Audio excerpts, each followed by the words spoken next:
everybody, we are back. I am Gary Palmer Jr.eth. You're you. Together, we are minting coins. Hanging out here with a bunch of people. Twitter Spaces are off. Twitter Spaces are on. Some people say they're back. Some people say they're never coming back. And we don't know because we're here hanging out on YouTube with you, with Drowning in Pussy, a.k.a. Queen Gway, and Steve Miller. .eth. What's up, ladies and gentlemen? It's a beautiful day here on Minting Coins.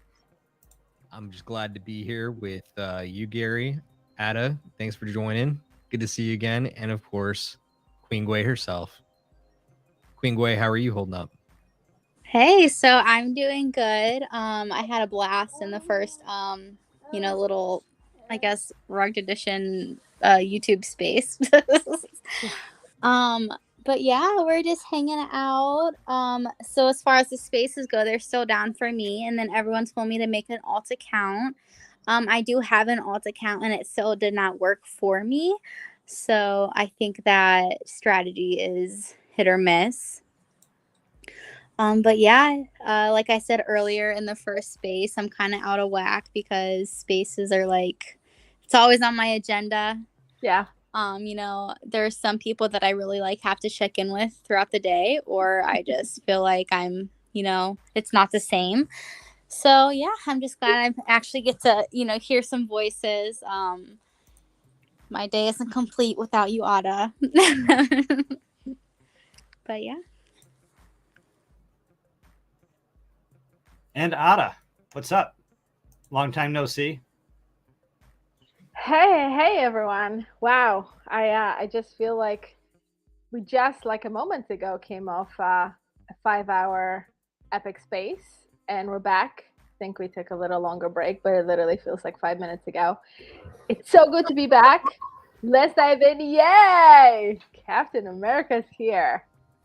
Very cool. I told him, I'm like, you've been nominated by Stephen Miller. You better show up. Let's go. Yeah, I wasn't going to, but the Stephen Miller part, I was like, oh yeah. I totally played that card. I don't miss chances to hang out with Stephen Miller ever. This is called peer pressure strikes again. Yeah. It's outstanding stuff. Cap, how are you doing today? Doing great. Doing some Friday IRL work to wrap up the week. But saw GPJ talking and Ada and 184 drowning kind of here. Just too good of a group to pass up. We had a lot of fun this morning and we're going to keep the party going. But 184, I'm glad to be able to actually catch you for a few minutes. I literally had to step out as you were joining the stream last time. No, I know how it works out. I know what you were saying. I know the signaling, and I took it personally. There just wasn't enough yelling of minting coins, and really, this is on you. That's what I'm trying to say. That's fair. And I'll blame Thread Girl. Now, does everybody know what that's referring to? The minting coins thing. Did that feature in the last 5 hours of filming? You're on mute, Ada. Yeah, I don't think you mean like the big roast that we had last time around? The minting coins 184 Thread Girl? Yeah, was that featured in the last 5 hours of public stuff, or are we keeping that private? No, we actually did not talk about it at all. All across Twitter. I don't know if that's private. Yeah, there were some screenshots that definitely have made its way to Twitter, but I don't think everybody's up on the epic roast. Well, I'll say it's awesome to be here, and first time with Drowning and also Captain America. Nice to meet you, 184. I watch you all the time on here, so it's actually nice to be able to have some conversation. But yeah, nice to meet you. I am familiar with everyone else. So yeah, I need to plug my phone in. It's actually about to die.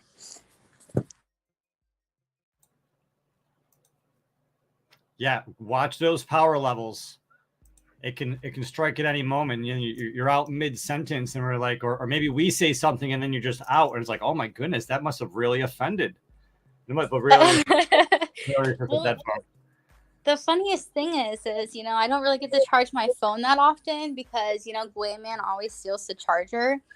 And it was my charger. So, like, he just out of nowhere just stole it. So, like, my phone's not, like, charged often. And, you know, knowing Gwayman, he's always on Twitter. He's always doing something. So his phone always needs charge. And my sweet little phone is just always left in the dust. Dual charger time. That's a good stocking stuffer. Yeah, he needs to buy me. Oh, yeah, that makes more sense. I'll buy him. Is that funny? I'll buy him some chargers and just kind of leave them around the house or something. Yeah. Well, I don't know. He's gonna have a couple extra spending bucks. I purchased his latest album in the last live stream, and I've been listening. Too. I've been listening to it. That's very good to hear, Captain America. And I got through maybe 10 or 11 tracks. And yeah, at least 2 of them, I think I heard Drowning. You definitely heard me on one, but that's about it. Okay, just one. Yep, it was. Man with a really high note. So I just want to float it out there. Drowning, you can take this wherever you want to. Okay. There is a very specific part of a brilliant rap song called Forgot About Dre, where I've never heard it. Literally, oh my God, you got to look it up. This is literally classic rap.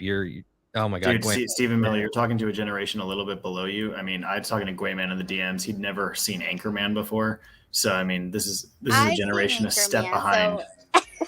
Step behind culturally. Well, there's a part of that song, and Drowning, you got to go listen to it now, where later on in the song, it's like a baby pops into the song, and it's like, Dada? I really want Baby Gway to make like her first appearance. Sorry about that. I think I just got a call. Steven's important. He's getting a phone call. That was because I hadn't told my mom that I was in the middle of this. But yeah, I think that'd be very fun. I know that Gwayman, he kind of got, since he had to get a new computer, but now he's able to like have more storage as far as like making, you know, more music and stuff. And I think that's on his agenda. So yeah, we'll do a little Baby Gway thing special for Steven. Let's go. So I need to get me one of these hats. You guys look clean with those. Did you order one? Because I think they're done.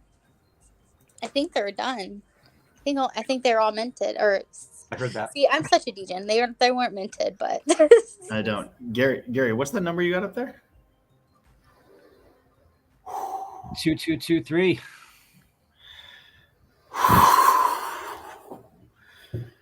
Man, when I see a clean digit, chills go through my body. Oh, you got Captain all bricked up over a digit. Ooh.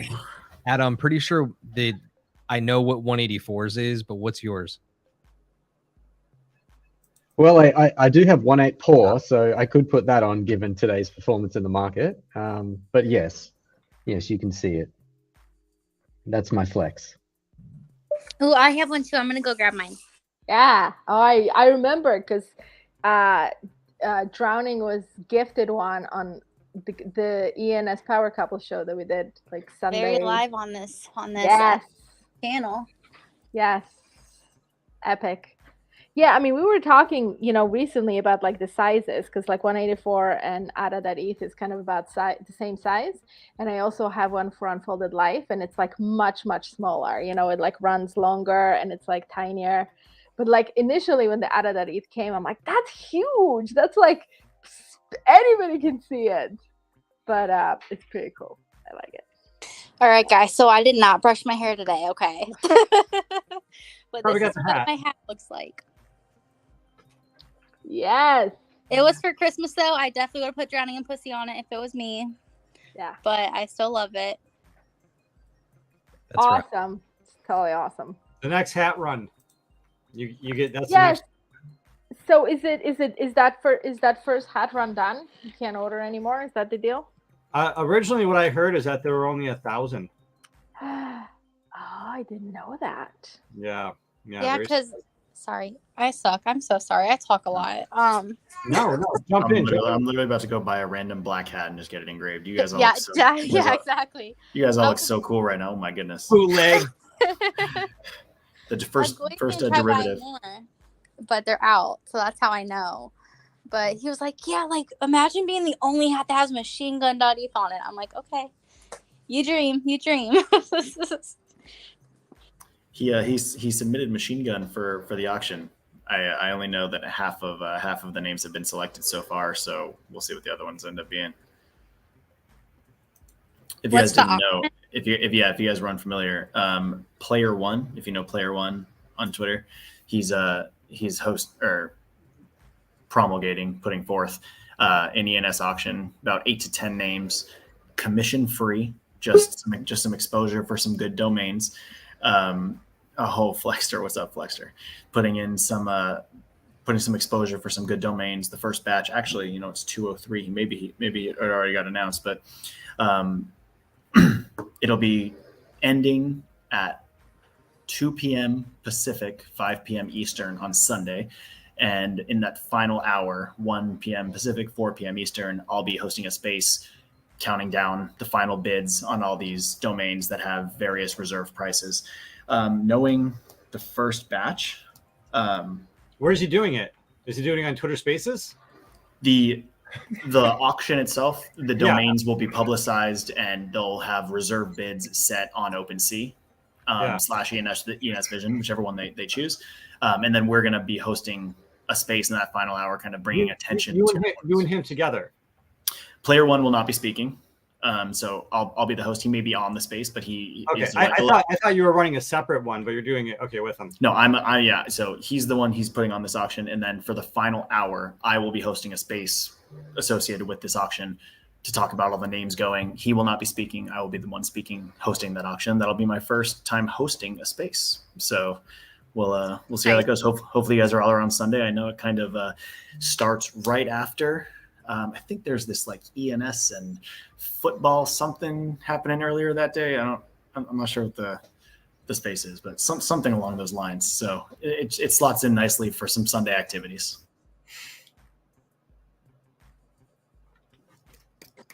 Is this our answer? Is this our answer to beating Twitter Spaces, guys? Is this our answer? Well, Stephen Miller did it best, and I felt left out, and all I had was a whiteboard. It's just a little big. But has Player One ever spoken before? Is he not speaking this time because secretly he sounds like a chipmunk or something? Like why is Player One not coming up? Because Player One is a hell of a personality. Yeah, I would also counterpoint and point out that his current identity is anon.eth. So it's very possible that for that reason he would choose to keep his voice and face away from screen. I've never spoken with him, so I don't know. I'm not sure. Chatted several times, but never voice wise. That's his choice. I'm happy to get out there and talk and show myself, so it's not a big deal. I'm a huge fan of P1, his domains, his Twitter personality, so it was a no-brainer to get involved for sure. Awesome. Yeah, the first batch, like I said, should be being announced like any minute, probably while I'm sitting here. Pretty solid domains, things that I remember. If you remember, there was that other auction a couple months ago. Daniel and Leo hosted one. It was a cool idea. I think the idea of just doing like a commission-free auction for the community with some high-profile names is a fun activity in the dearth of a bear. So out of curiosity, do you have a strategy for getting buyers to the table? I know that that's probably the biggest difficulty right now. They're going to be, there's a lot of exposure in the auction. A lot of like the, buyers of ENS names are involved with the thread. They posted names. They've been retweeting it, following it. The names, when they get announced, are already going to go live on Twitter, on OpenSea, on ENS Vision, whichever platform they choose is going to go live already. And the auction will end when we have our space. So in theory, we have all weekend to get bids on these domains. The first batch will have 48 hours. The second batch will have at least 24 hours prior to that final hour of exposure. So we're not like actively like, tweeting, retweeting. Like I've sent player one's thread to several different people who I thought would be good.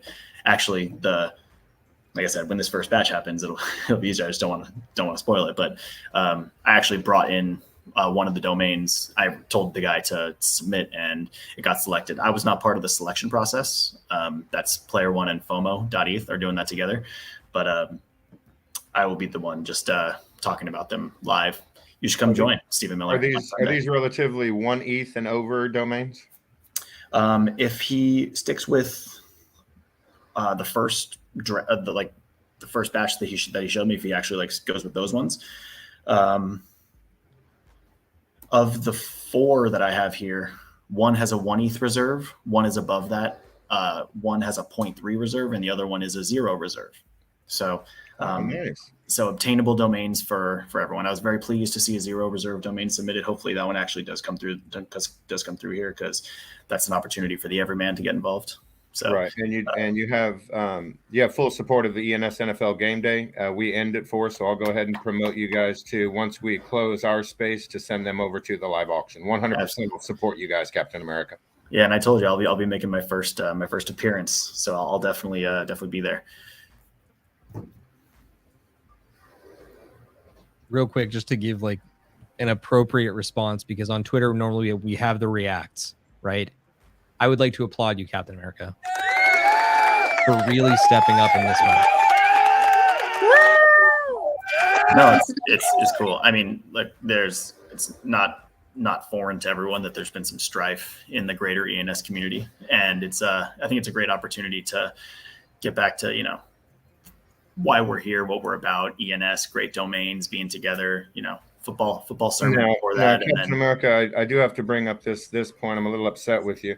I politely asked you yesterday about this Donald Trump PFP, and you told me to go F myself, and now it's doubled in floor price, sold out. They're going crazy. Come on, man. I mean, I asked your personal opinion. I'll repeat exactly what I said. I was asked, are you going to buy these? To which I said, the art sucks, and the dude's called crypto a scam before, so no, I'm not going to buy one of these. But I could see them mooning, because of course. And yeah, of course. They did an obvious 2x in 24 hours. Obvious. Yeah, I didn't realize going to the website that when I actually went to the website, if you bought 45 of them, you were guaranteed a dinner with the president. Correct. You know what I mean? That's the idea. That would mean you spent $4,500. That's the idea. Yeah. Well, he ended up getting $4.5 million. There's over 1,500 ETH in sales so far. I mean, this is he going to make NFTs cool again, or what's going on? Check it out. 1,500 ETH in sales with a 10% royalty. 10%. So that's right. That's a lot coming out of the sale too. And I mean, I'm not going to say I faded the idea of it. I thought it could be successful. It just wasn't for me. But I will admit that I'm a little bit surprised by just how successful it's been this early, for sure. Like it's not even like for the subject, for the topic of what it's even about, just because of a 45,000 collection selling out at $100 a pop in a bear. 45,000 is a lot. I mean, that's not at $100 a pop. Not at $100 a pop? Is it? I mean, dude. I mean, wait. Right now, that's what, like 0.08? How much is it? I don't understand the language you're speaking. So what is $100 converted into my language of Ethereum? Yeah, that's what, 0.08 right now? Is it 0.08? Yeah, 0.08. Okay, so that sounds more expensive. I would have said the other way around, but yeah.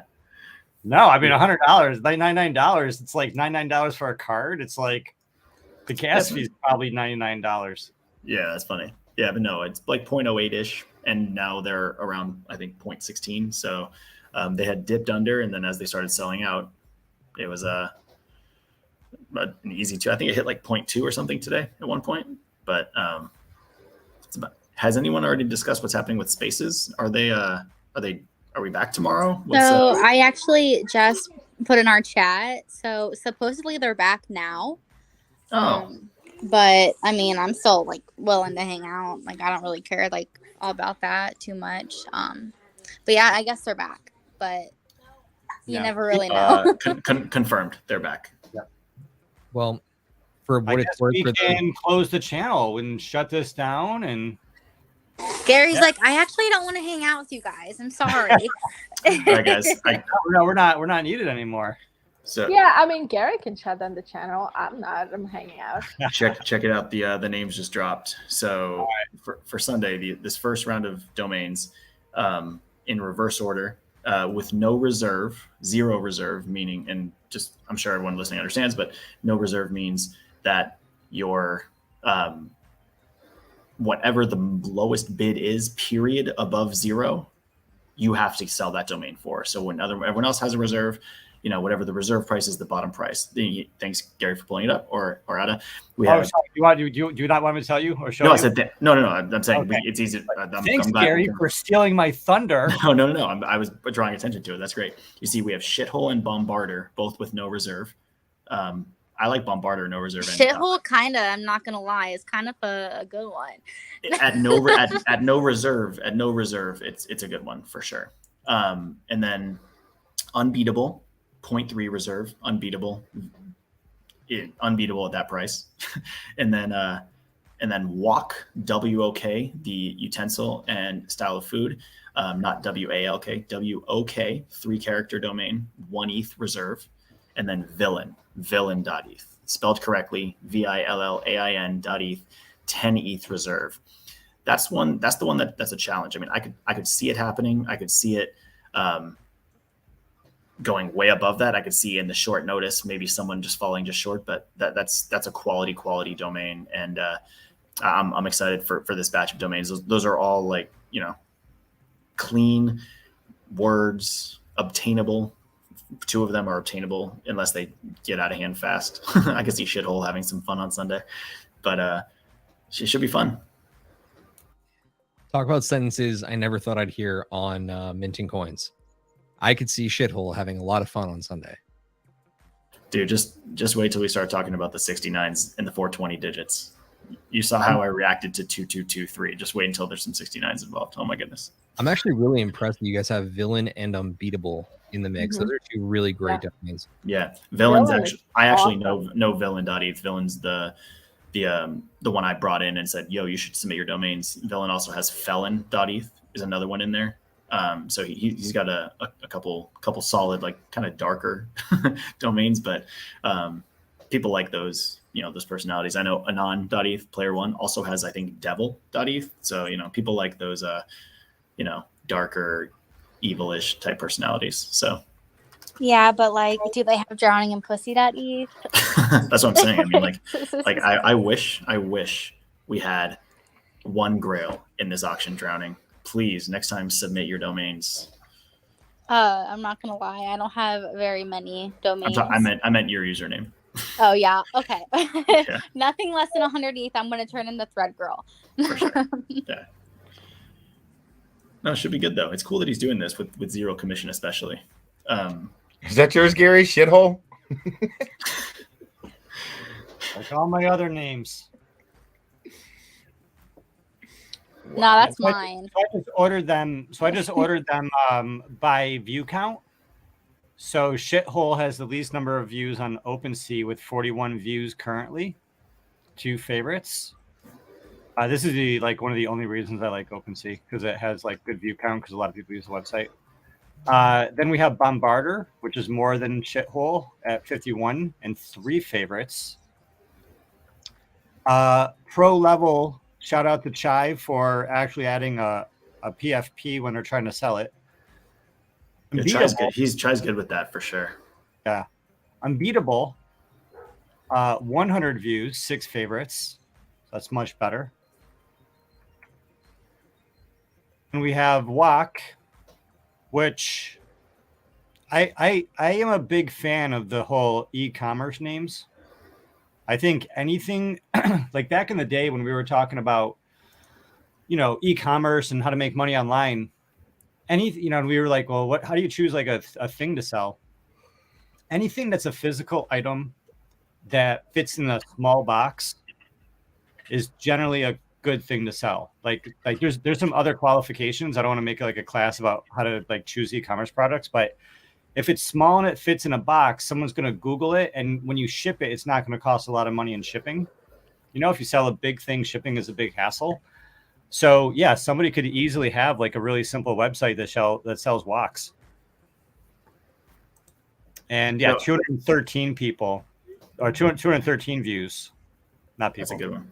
And DYOR.eth, subdomain king on Twitter has some really good domains in his wallet as well. That's a quality wallet. He's been doing good work in the bear at adding some clean, short, identifiable words. He's been one of the wallets that's done well in this last several months. I just spent a little over $200,000 on walks. Just to let you know, there's big business in walks, guys. I just opened a Thai restaurant here in Jacksonville. That his entire wall he's got 16 walks. It's the largest walk restaurant in the state of Florida. And we just spent $200,000 on walks, bro. There's a lot of money in walks, bro. Are you in the business for walk.eth? No.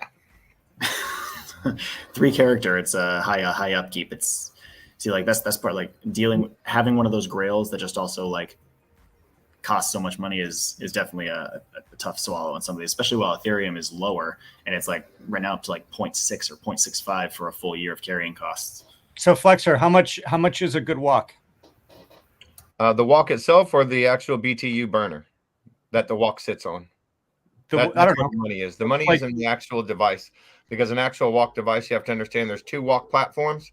And then the back wall, it's a water cascading wall. Water consistently comes down the back of the wall of this. And then, so those each are around $25,000, $30,000 to get those per walk. And then when you talk about it in the actual walk pan itself, I mean, a good one is about $200.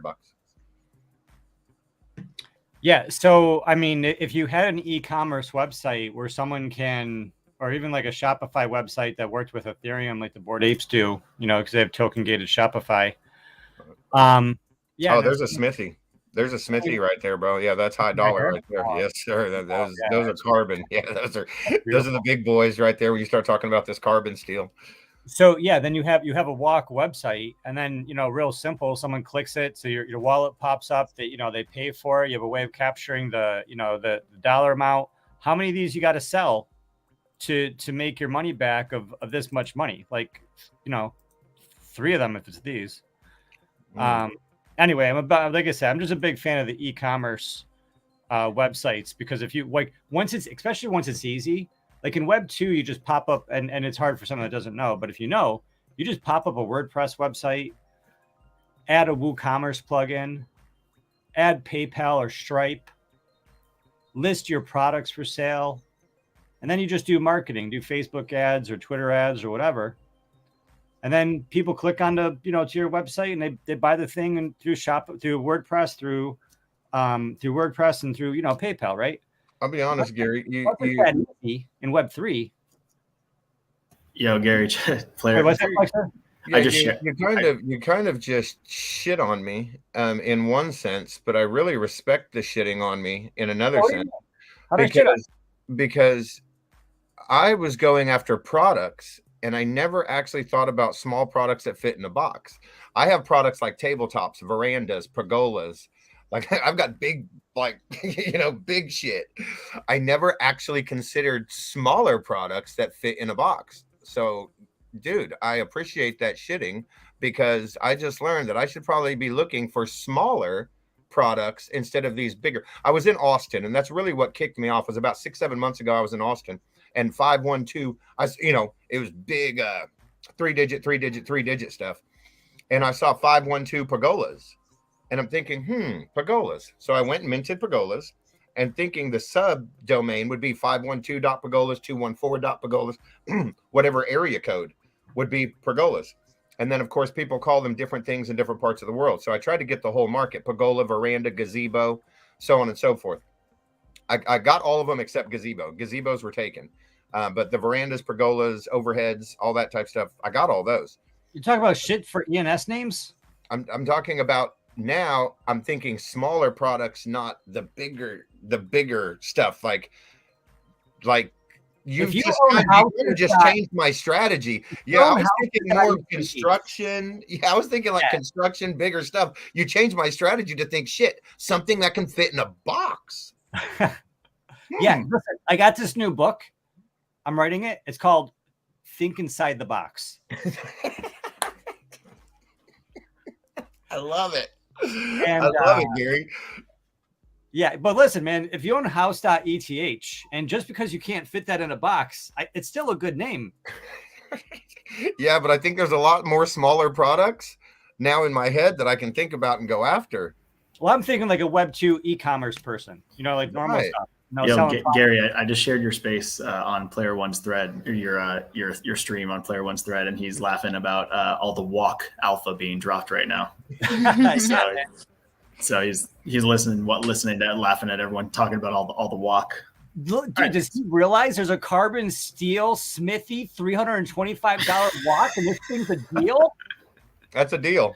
That is that, dude. That's a banger. Four of these equals one walk.eth reserve. Dude, you could literally buy 4 of those for 1 Ethereum right now, out the door. Would you rather buy walk.eth or 4 real life walks? You can make money with this. This one $400 walk can make you $4,000 a day if you know how to walk it. Okay. And just coming in here, walk, the reserve is now 100 ETH. 100 ETH is the reserve. Yeah. And the person's watching this and they're like, who is it? Yeah, DYOR, they're watching it, just like, holy shit, I didn't realize the business case. Yeah. Look, and then you get the upsell spatulas. Holy shit. Like, you don't understand. If you know e-commerce, it's all about the upsell. So how do you feel about this valuation then? How do you feel about it? I mean, this is what I'm trying to say. Once e-commerce is easily possible, like I said, Web 2, I can get an e-commerce store up in like a couple hours, like a day reasonably. The hardest thing is getting all the PayPal shit, the bank account and plugging into PayPal, honestly. You just install WordPress, install WooCommerce, install a theme, make it look pretty, upload the products. The manual labor of uploading the products is harder than getting the e-commerce website done. Don't tell my clients. A lot of details. There's a lot of details in there. But but once that's easy on Web3, right? Once Heaven's Tools not only has like the WordPress builder, but then it also has it does something with signing with Ethereum, and it has the signing with Ethereum team, Spruce. They have this new package that makes it super easy to deploy like all this Web3 code. Once it's super easy to deploy basically a IPFS website, have the object be, something where you click it and it opens up, adds it to the cart. Somehow you go to a cart page and you check out, and then the checkout box, pops open and you can say, hey, take my money. And then in there somewhere, you got to have like a private connect to a Web 2 database like Shopify or something, just to have their address temporarily so you can ship them the product. And then you delete that data after 30 or 60 days per your privacy policy. And I think once it's that easy, which seems kind of complicated at this stage of the game, but once it's that easy, like if I have Christmas, like anything on Amazon, you know what I mean? If you have a book, like right now, like think about how easy it is to go to a website and buy an NFT. I could go to the website, mint the NFT, it's in my wallet. The same thing is going to happen with physical objects. You just got to figure out, you just got to figure out how do you do that on IPFS, and then you got to figure out how do you handle the user's private information, like their address. But it's going to happen between ZK snarks and all this other technology and Merkle trees. It's all going to happen, and just like, and then it's going to be like services. It's going to be like hire me for consulting, and it's going to say 1 hour of consulting, $250. You're going to click order. It's going to open up MetaMask. You're going to purchase it, and you're going to get the NFT, and it's going to all happen on IPFS. So, and once it happens the first time, everyone's going to lose their mind, because then every builder is going to see the dollar signs, right? Like, imagine how quickly that would happen. Imagine if you could have an e-commerce site on IPFS today. Like, who wouldn't be building e-commerce websites, right? If you own, shirts.com or pants.com or suits.com, if you can source a suit, if you can source t-shirts and list those t-shirts on your website, if you have walk.com and if you can source websites from some place that makes walks, and listen, for you guys listening or for whoever, that might sound like really crazy, like, dude, how the fuck am I supposed to go and figure out how to source walks? This is something that people do every day. I don't know if you watch Shark Tank or if you're like entrepreneurial business savvy before Web3, but all sorts of people have crazy ideas for clothing or physical devices or electronics, or they take an existing product and are like, I love this product, but I just hate how the button is here. And I wish the button was over there instead. And they learn how to find a manufacturer in China or Pakistan or wherever, or they learn how to do co-packing with food, or they right. I mean, if you wanted to source walks, if that was your thing, you guys know what I'm saying? Or hey Gary, I'll be honest with you. I'll be honest with you. I've learned more about walks over the past 18 months than I care to actually speak about. This is the first, when I was in the Army, I spent a lot of time in Korea. Not a lot of wok cooking in Korea. You know what I mean? It's more barbecuing and grilling type of that cuisine. But when you get into Thai food is a lot of wok cooking. Chinese food is a lot of wok cooking. And there are so many different styles of woks, different sizes, ones that have actual like arm handles, one that just have the two side handles. You'll see that particular product can go far, especially in Eastern culture or in Western culture as well, because it's a fast way to cook. And believe it or not, you're starting to see more and more woks out on campgrounds. Like hunters and campers are starting to do wok cooking as well, because the flame, the heat and everything is just so much more intense in a wok, and it cooks things a lot faster. So there's a lot behind wok, to be honest, more than I ever care to even discuss with you guys, but it's a serious business. And they can come. You can get the cheap ones. The handle will break off, $10, $15 a piece. You want to use them once or twice. But there are the carbon steel, that will go. You'll never have to replace those woks. I mean, those are lifetime woks, and they cost $300, $400, $500. That's why I say a nice, decent one, you're going to still spend $200 for a wok. And if you actually see the process of how a wok is pretty much stamping, they're these metal plates that are stamped. I've seen the whole process. So big bucks in woks, believe it or not. And a bunch of really cool names there in the private chat, if you guys don't mind looking. And Gary, what I heard from you is that the moment the drop ship course sellers introduce .eth into their program, we'll know we've made it. Yeah, I mean, right now, if you look at it, all the ads that you get for all the like cool gadgets on Twitter, like if you click on it, it literally is just a landing page. Like you don't go into a website.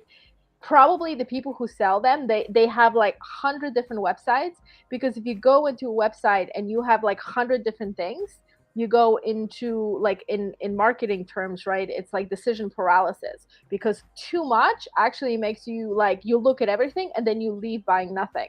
And so the purpose of a landing page is like it hyper focuses you. So if you just have a one page with one item and everything is about that one thing, it's like you click it and everything proves that you needed whatever like that shit item is, and then you end up buying it, and then it comes in the mail and you're like, what the fuck? I do I really need it? Right? But that's like that's the super hyper strategy. And so I think we're gonna see it.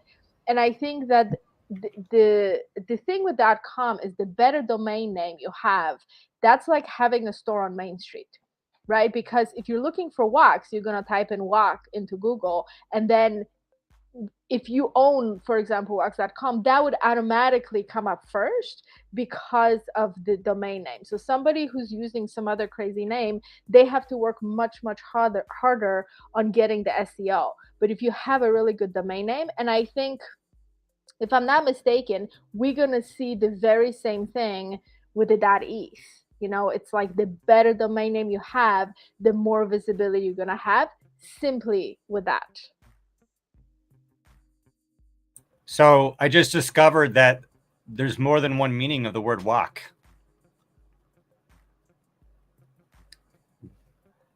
What's this say, Ada? Warszawska Opera Kameralna.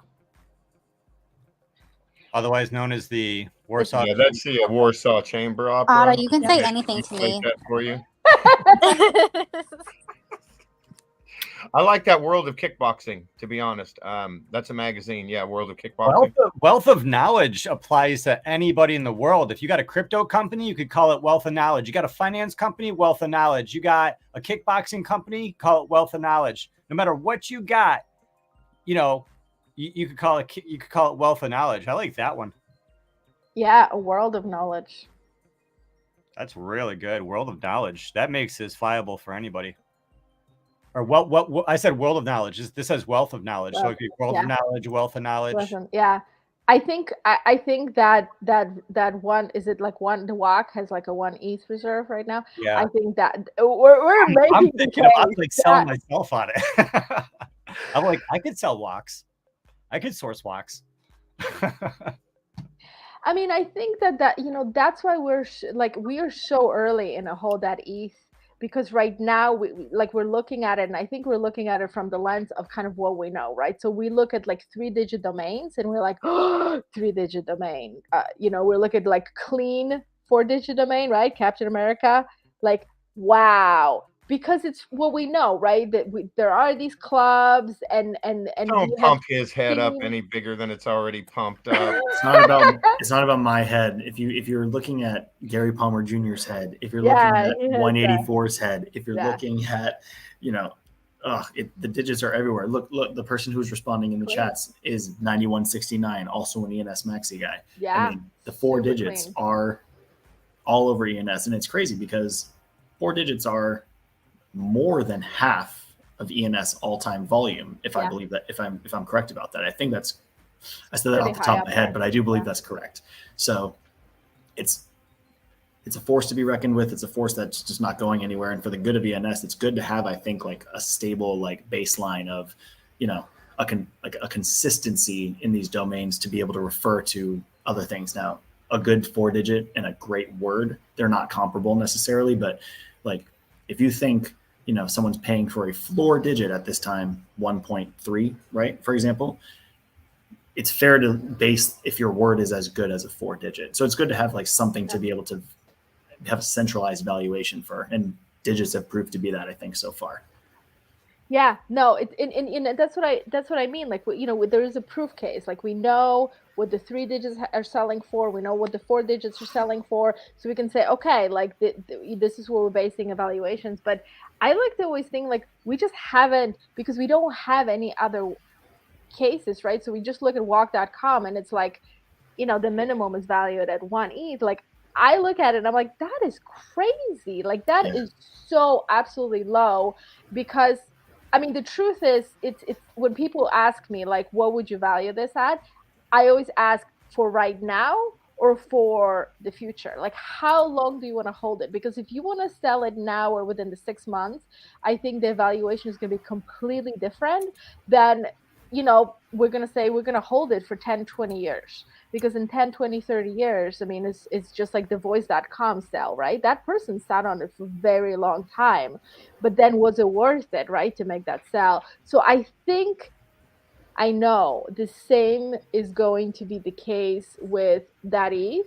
But I think in that time, we are going to see a lot of dumping, because people are going to have to say, okay, like, if I'm keeping, let's say, like that ETH, being in Web2 space, Grail. I know, but what I'm trying to say, people look at it, they're like, oh, it's expensive yearly. I look at it and I said, okay, if I have a website, these are the average costs, for hosting, for domain name, if I have PayPal connected to it, I mean, anything, if that website does anything for me, right, then they're operational costs, and that's if I build it myself, if I have to outsource it, or if I get into one of those platforms that you pay monthly fees.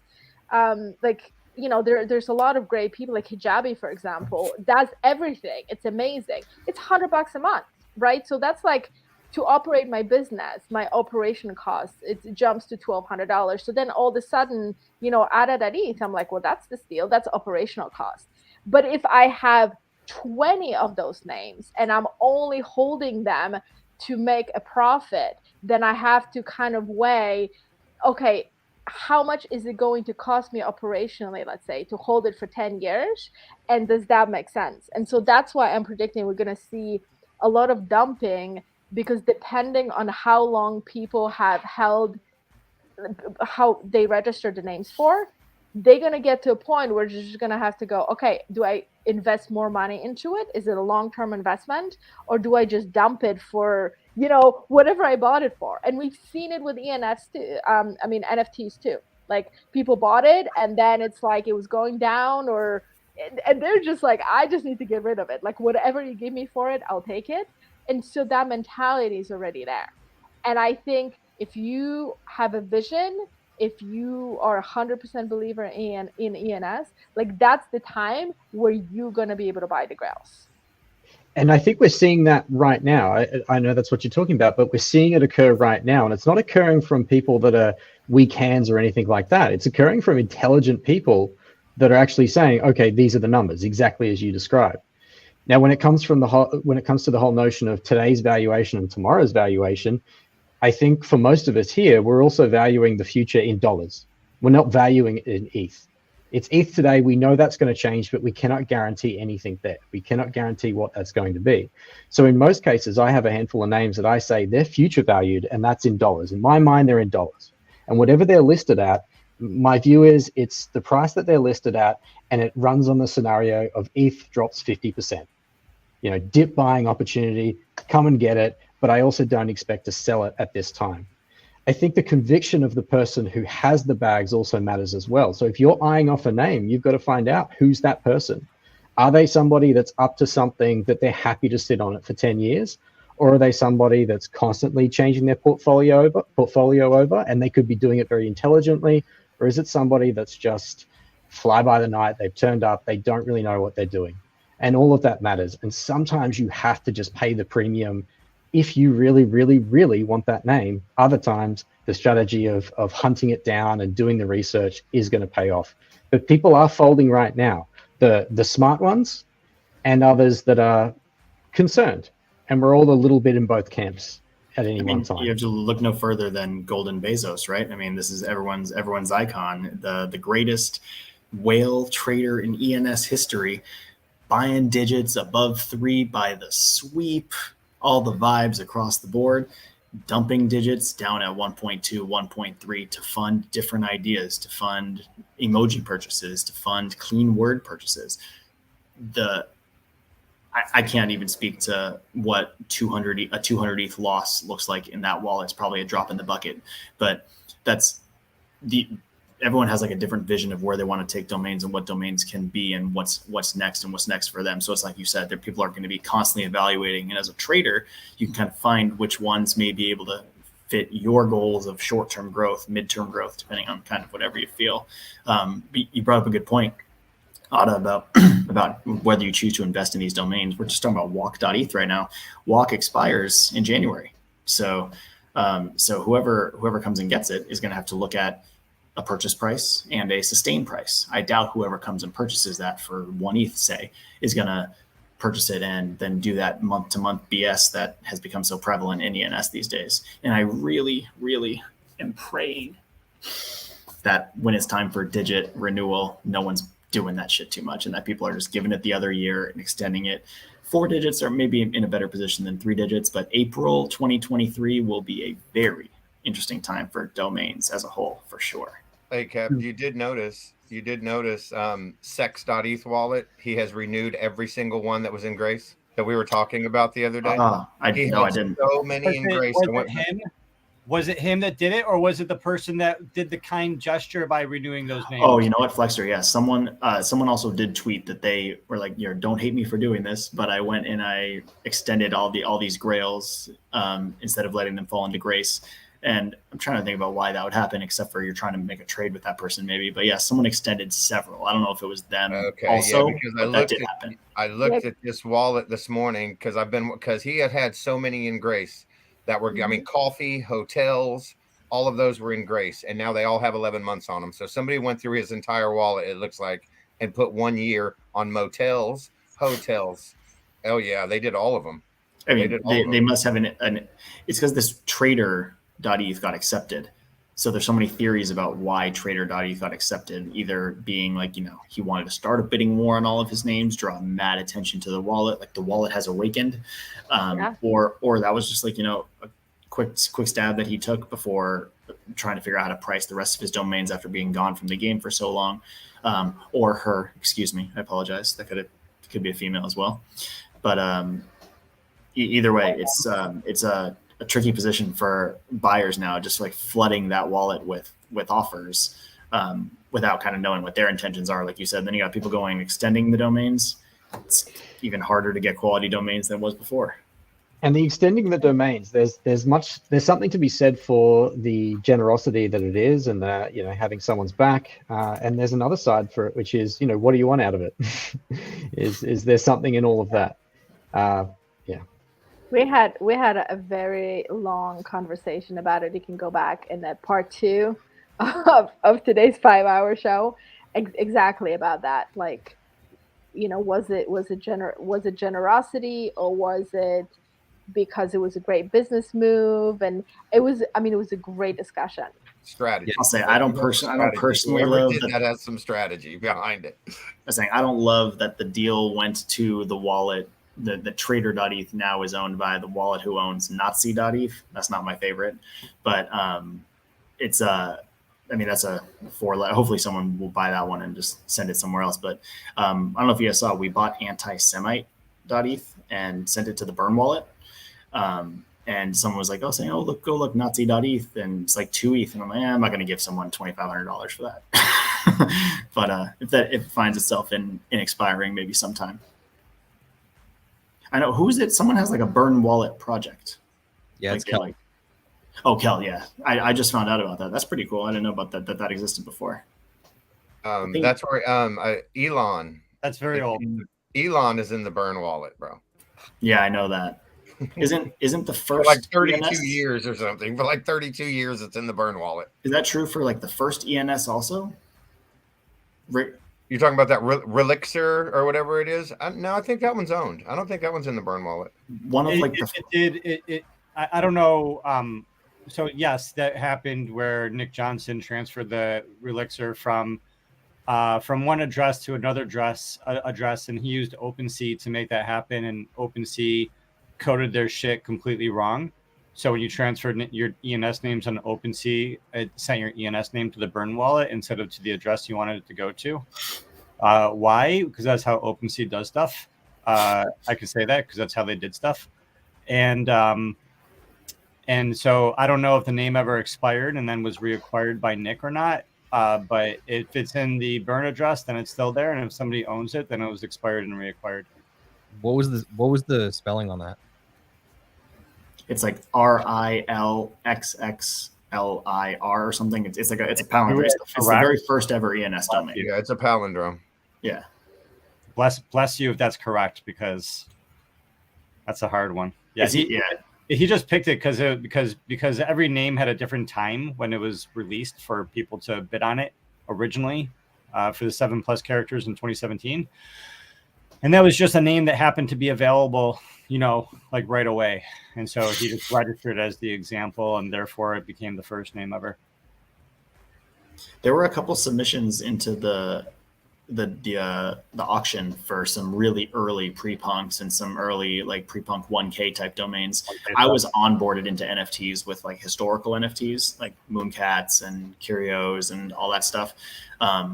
So like, I've seen the historical ones like pump super hard and then crash even harder and then like have like another sustained pump. So but the historical community is such an interesting group of collectors. They're like serious collectors, but there's not like tons of them yet. So I wonder about pre-punk 1Ks, 10Ks maybe a lot, but at least 1Ks, as there's going to be 3 million, 4 million names, whatever, the first 1,000 could be pretty good. Although tons of these are going to fall. A bunch of crap ones are going to go back into. It's always going to have value. You can't not have it have value. I mean, there's just too many people for it not to have value, because you'll just have people like us and the name will be meaningless. And if somebody says the name is meaningless, we'll buy it. And then we'll own it forever. And it'll never, ever, ever be for sale or touch the floor. You just completely take it out of circulation. You understand? And so, I mean, if the 1K club is a metric you care about, who do we lose? Flexion. If the 1K club was a metric that you cared about, then you're gonna use that metric, and you're gonna pay attention to that, and everything off your life you're gonna affect your life and the thing based on that metric.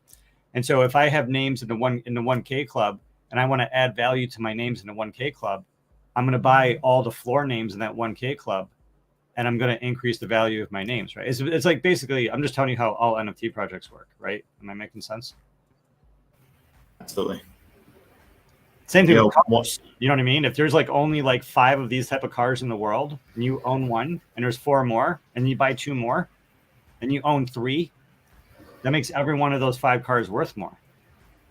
And you're the king of like those only 5 cars in the world. Because especially there's going to be one that's literally unavailable forever as part of that. That makes sense.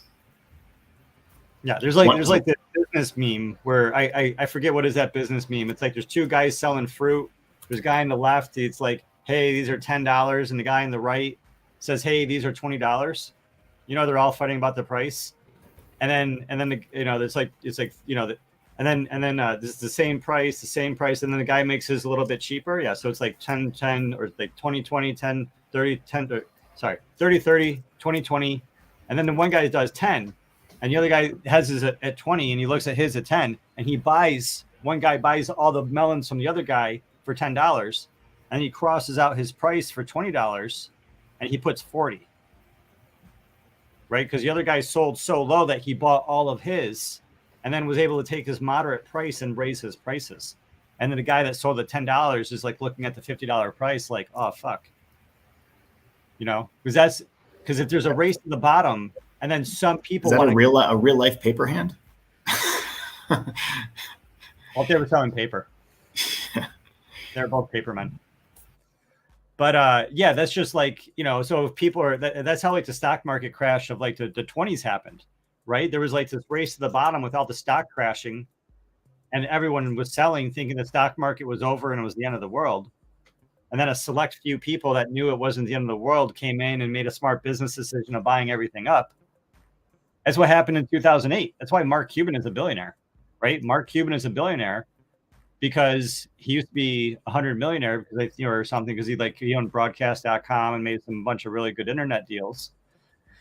And then back when the housing market hit, he's one of the guys that bought the CDOs of like the dog shit, like subprime, AAA subprime, whatever, you know, go watch The Big Short, betting against the housing market. And basically everyone was selling the housing market thinking this was the end of the world and we're all going to be going in 2008. People thought in 2009, like the world wasn't going to exist. And then, you know, people like Mark Cuban and, you know, the people in that movie, they bought the opposite, and then it all got fixed, and they're a little bit of garbage dog shit then became worth like a lot of money and billions of dollars. And you know how Mark Cuban is today.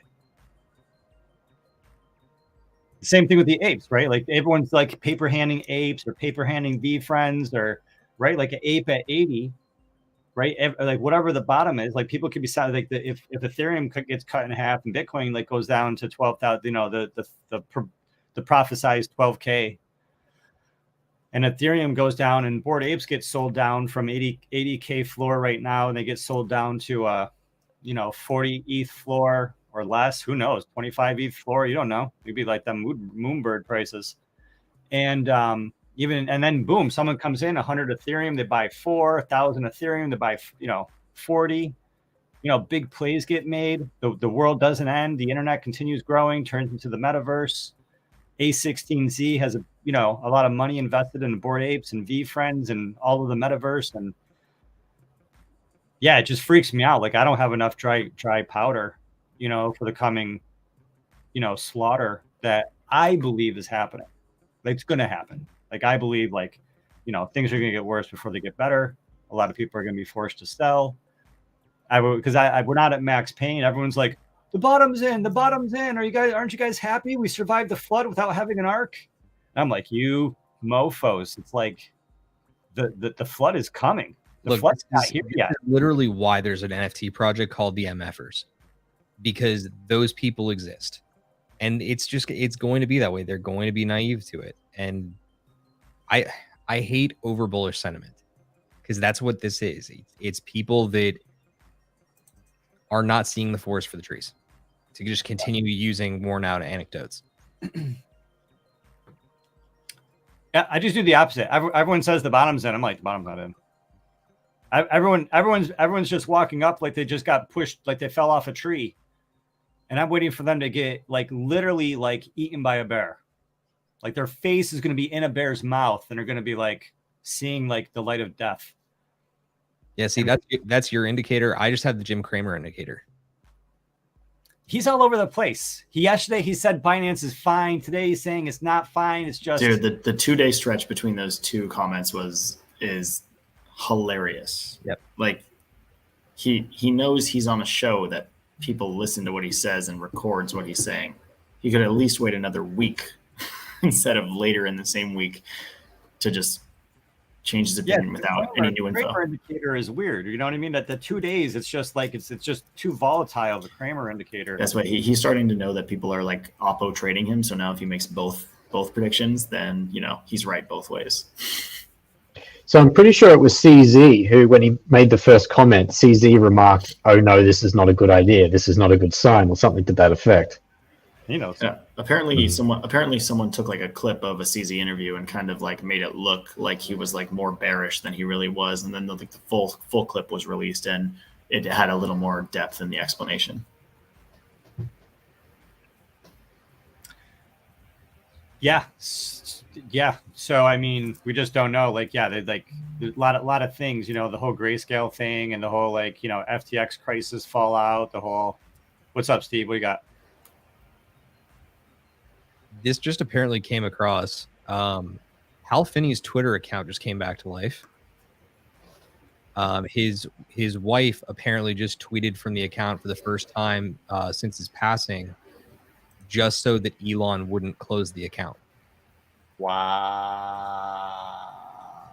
So in case you weren't read in on that, Elon will be running back a handful of different accounts that have been out of service, and I think they're going to probably sell those accounts or give you an opportunity to go back and claim old handles that have been out of service. I don't see this.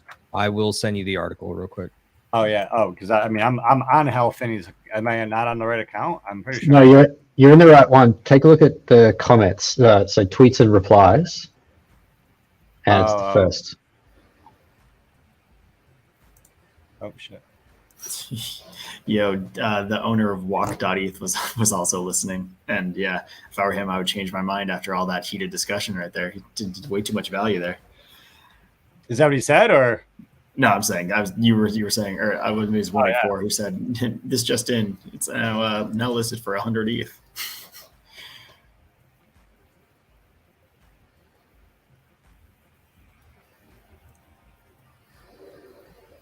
Yeah, seriously, good for her. Yeah, she knows. I mean, depending on how you look at it, Hal's not even dead.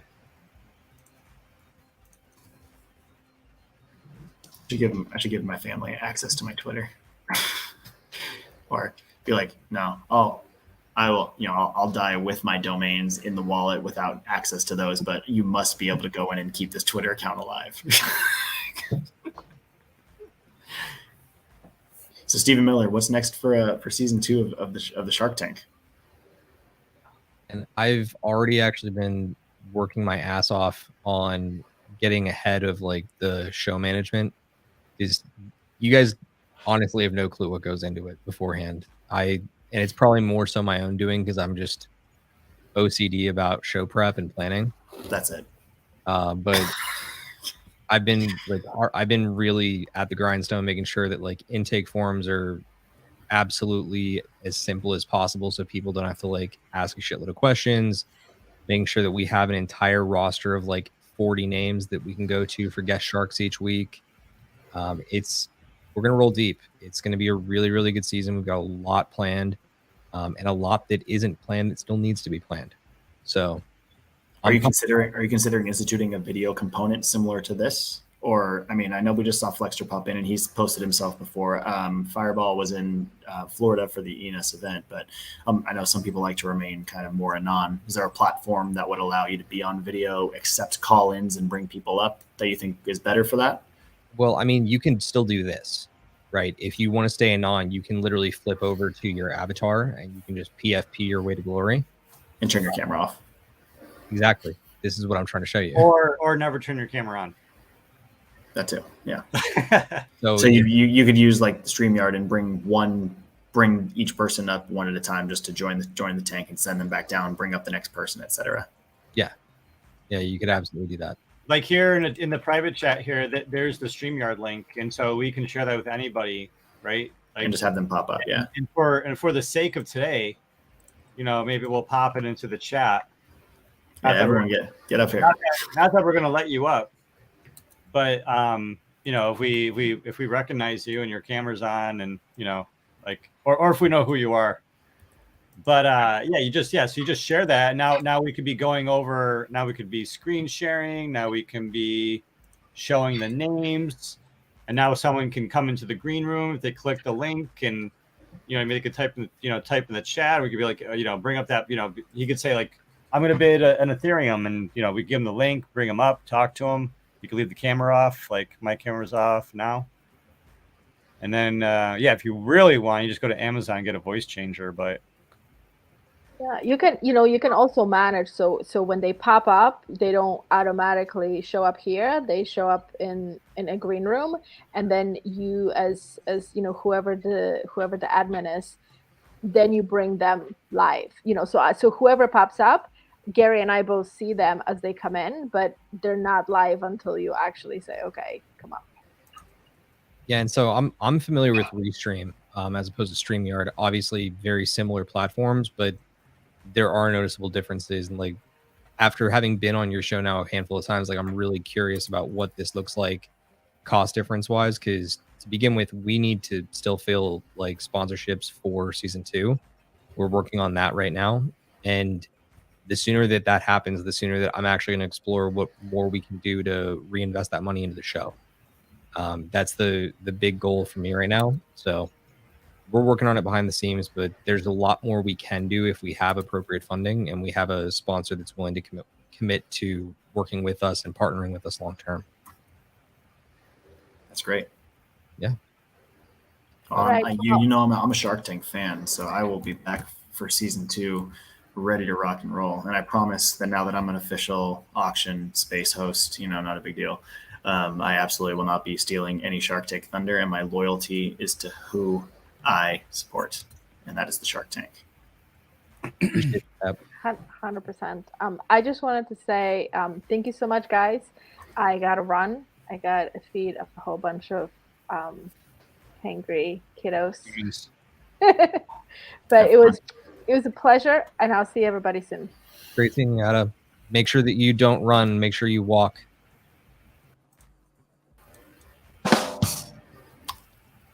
Nailed it. That's what I'm saying. That type of value you provide just isn't across the board. Gary, am I allowed to ask you like a non-ENS PFP related question that relates to your bag? Is that frowned upon in a public space? No. If it's in my public wallet, you can talk about it. Well, I know you. I just know you have a Bored Ape. Have you heard about mutant hounds, and do you have any thoughts on those? It's not related to Yuga, right? No, it's not. No. Cool. It's just only Bored Ape mutant apes and kennels have like whitelist, and then it goes public, and it's No, I don't know anything about it. I'm not in the know. Got it, for sure. So that's kind of cool. That would pique my interest. You should check it out. The guy who's doing the project is from the Mutant Cartel. I don't know if you know who they are, but yeah, he's known and trustworthy or something. He's the dude who live streamed last year. Him giving his ape. You guys got an OpenSea link or a project link? Yeah, check him. The guy is Lior, Lior on Twitter. Lior.eth. He's the what's it called? The Bored Ape guy. He's got like an M3. Lior. Lior. Lior.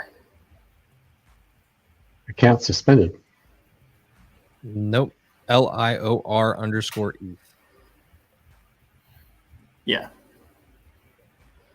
Hello. it's a beautiful ape, right? Yeah, that's looks like something special. Yeah. So they got this project with like mutant hounds, and it was only available via whitelist to Yuga people, and then it's going public. But I'm not sure it's going to go all the way to public. It's I think only 10,000, and there's like 6,000 minted already. Yeah, this is the type of project, especially when it comes to team, because I still am pretty deep into the PFP world and trying to get further into art because I am way too underexposed to art blocks. Another conversation I want to have with Gary later. Art blocks, great. But I'm when so it happy I to- did art blocks. I was looking at my art blocks. Yay. yeah, big win there. But when it comes to PFP projects and stuff like this, still, especially for storytelling NFTs, if there's any one indicator I'm just dead sold on, it's team. It has like the team has to be right, and the leadership on this one. I mean, Lior is very, very well known. I know that the rest of the team that he's assembled is star-studded. I wouldn't doubt this project at all. Yeah, they've rolled it out really slowly. So I've known that they were going to do it for a while. They've rolled it out super slowly, didn't rush it. Even in the bear, took their time, didn't rush it, didn't try to capitalize.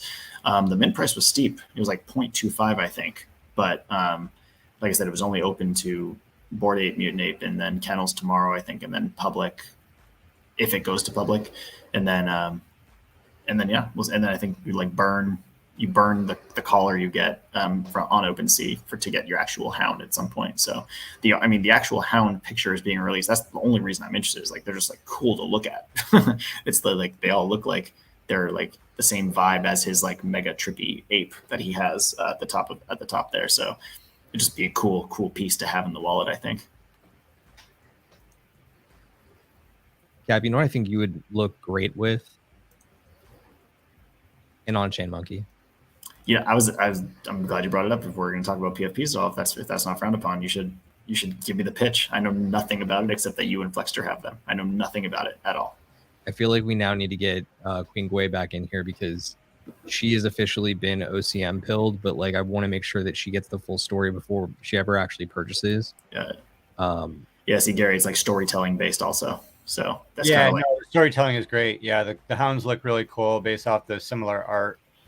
I wonder if the artist is the same. I don't know if you can scroll Lior's Twitter. Actually, he was posting Bored Apes who were asking like which mutant hound like was like built off of their apes, and they're like he was responding like posting like matching hounds with some of the apes. Like one had a robot, one was like a trippy or something, and like he was responding to Basie holders or however I'm supposed to pronounce it. You guys have hounds? I have one. I got one. You guys got one, Steve? But I got you can mint. I got mine on secondary. So and I paid more than that, but not a lot more. Yeah, cool. What was the price to mint? 0.25. Like there was like if you're in the cartel, I don't know how you do that, but it was like 0.12. But everyone who has a Yuga piece, Bored Ape, Mutant Ape is 0.25 to mint. And the secondary right now is like 0.33 or something, not much above that, 0.35. Not bad. If you're curious, I've just been watching it. I'm not going to, whatever, not financial advice, whatever you want to call it, but it's been trading in like the 0.32 to 0.36 range for like the last 24 hours or so. A few people coming in, minting it, listing it immediately for a 0.1 gain, whatever. It's cool. It's a bear market. That's one Trump NFT. Yeah, right. That's cool. Yeah, they're cool, right? I'll probably get one or two. I mean, given that you have the ability to get one for less than the current floor price, just seems like a safe use of ETH.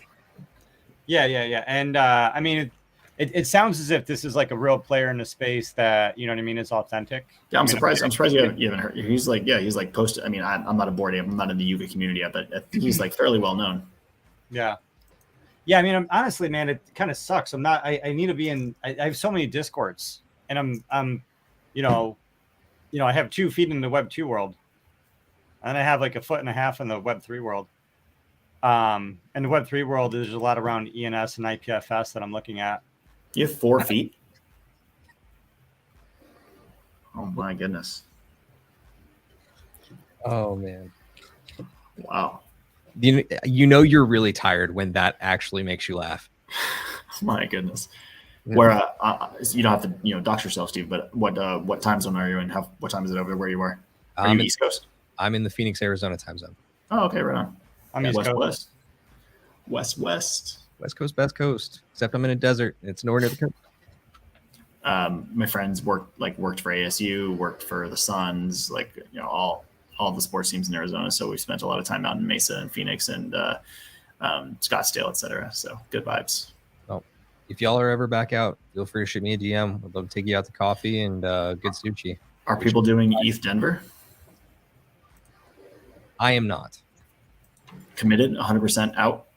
100% out. Yep. I've postponed due to COVID and other travel restrictions. I postponed my honeymoon by literally 4 years. So we're finally taking our honeymoon the week after ETH Denver, and I'm not willing to put that on my wife. For sure. Yeah. You come back from ETH Denver with every sort of virus that exists known to man. You can't go on your honeymoon. Not so good. Where's the honeymoon? We are headed to Tokyo. Wow. Very cool. Yeah, I'm really looking forward to it. It's one of those cultures that's just kind of been something we've both been really interested in for a really long time. I'm thrilled to go. The original plan was Iceland, which is pretty much the dead opposite. My brother just did Iceland, had the best time. It's beautiful. Saw the northern lights, all of it. Very different, as you just said. But wow, Tokyo sounds like an amazing trip. Yeah, I can't wait. But I want to pivot back for 2 quick seconds because there was actually some alpha that seemed to be shed in the last couple of days. And I was curious if you'd heard about it because I know that you're now tracking the PFP market. Are you guys familiar with Takashi Murakami at all? The Japanese artist did a big collab on Clonex. Murakami Flowers. Yep, Murakami Flowers, but also the lesser known Murakami Lucky Cat coin banks. They may have tipped in the last 2 or 3 days that the cat banks are actually banks and that you're going to probably be able to break them open soon. Have they run as a result? There has been, let's see how the analytics look. They've been popping a little bit across since the 14th. They were at 0.2. They're up to. They had looks like a little pop. Nothing so crazy. Little pop though. Yeah, but it's at 0.278 right now. These are already revealed, right? These are all set. Yeah, they're okay. They're revealed, but if there's actual truth, the fact that you can break these things open and there's something inside, it's going to be a secondary reveal, which could be interesting. Oh, because they're all the same. There's just 9 different colors. Yep. Oh, interesting. It's a fun way to gamify art. You haven't seen something like that in the art space, really. I mean, I know that they're doing with Moonbirds, they're going to burn oddities for mythics, but that's not the same. At least no wonder that makes sense to burn oddities. Oddities are hideous. I'd burn that shit too. The other one that was that was such a bummer during the PFP phase, when all those groups ended up that second collection just trashed the first collection, and every group did it. They all did it, and everyone followed suit. World of Women, all Doodles. All these ones. The second collection just didn't do that great in the end, and then the first collection came back down. Macro conditions as well, but hindsight's always 20/20. Yeah, a bit brutal, but quick welcome back to Julio. Glad to be back. Part of the revolution here, staying away from the Twitter spaces, but they're back. Did you guys notice? We noticed. We heard they're back. We knew they were really back when Flexter disappeared very quickly. Oh, he was here? For a minute to talk about walks. Interesting. Hey, but I was listening to Captain and Steven, so guys, go ahead, keep the conversation going. Don't let me stop. No, Julio? What's the alpha? You got the alpha now, or what? I mean, coming in dropping bombs. We're out here spitting possible ideas. What do you got for us? I got nothing. I came for the alpha myself. I was over here buying some ENS, and I just wanted to come and participate. Seeing the market is also doing pretty well in the direction of the cash holders, like Steven mentioned earlier. But yeah, I'm just monitoring that and just looking forward crazy, to like, lower numbers.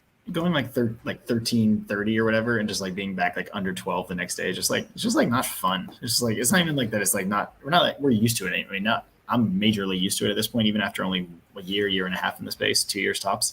But like, it's just like, why? why so much? Just like, leave us alone. Like, we're all just vibing on a Friday. Why everything tanking always? What's wrong with everybody? What happened to the Santa rally? Where's the Santa rally? Santa's done and almost gone, man. Dude, the Santa rallies in stocks in 2020 and crypto in 2021 were both so fun. So fun. Different times. Yo, I think it's more fun now though. Is it? Because I kind of see what it can do, and now that I know, I'm kind of happy when it goes down because I can get more. That when I was in 2021, I was like, damn, I should have bought back then. This is back then, and I'm excited to be in back then for once. So with every trend is the meme, and we also have the meme which is sell before tax year, right? So at the same time, I think that's what we've got right now, in addition to a trashy world economy. Can I backtrack to the Japan conversation as well as the Takashi Murakami? Hell yeah. You should. So many years ago, I went to Japan. I loved it, absolutely loved it, and I was fortunate enough to go see the Takashi Murakami. He has a museum, and he has a very famous 100-meter long artwork that he sold to.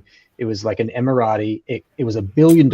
It took him more than a year to create that 100-meter piece of art, and it was sold for $1 billion. But they kept it in Japan, in a Tokyo showroom full of all his artworks. So if you get a chance, and that is up your alley after you've mentioned it, it was just such an experience because his artwork is so captivating. It is so interesting, and it's very much old Japanese with just this global flair to it as well. So if that's still there, check it out. And then I wrote something in the private chat that you just must experience, especially for your whiskey nights. And that's the Golden Guy 6 to 8 seater bars. This is just an area full of tiny streets. You go there, and there's ground level, there's second level. 6 to 8 people only will fit inside. There's one bar person there. You go in, they'll have different themes, and you will meet people from across the world. I was it was on an anniversary. My wife and I were there. Sorry. Wait, what did you put in the chat? Golden Guy area in Shinjuku, which is in Tokyo. And so these little bars, you'll go in there. I was there for my anniversary, and we just got absolutely trashed on whiskey in a room full of a mixture of on this night, a Japanese businessman, a Nigerian, a South African, and then a bloke from China, and I think someone from 2 Brazilians were there as well. And it was just a remarkable, amazing night. And we went back a few nights later, and it was another mixed bag. It's just where everyone goes, and it's so much fun. And you can pick your theme. So please give that a go if you have time. Japan is a magical place, and that's my tip. Yeah, I've been taking notes like from anybody that brings up Japan related like facts for me, because I even like was looking into, they just got done apparently with finalizing their first like real digital art museum. So like it's really just focused on digital art, and I'm fascinated by that. I mean, I've got my own specific digital art built frame that I love. And I'm very, very convinced that like this is the future, and I want to be a part of it, and I want to be able to like see the early advent of it. So I'm definitely planning on checking that out as well. I'm over there. Is that the AR museum as well?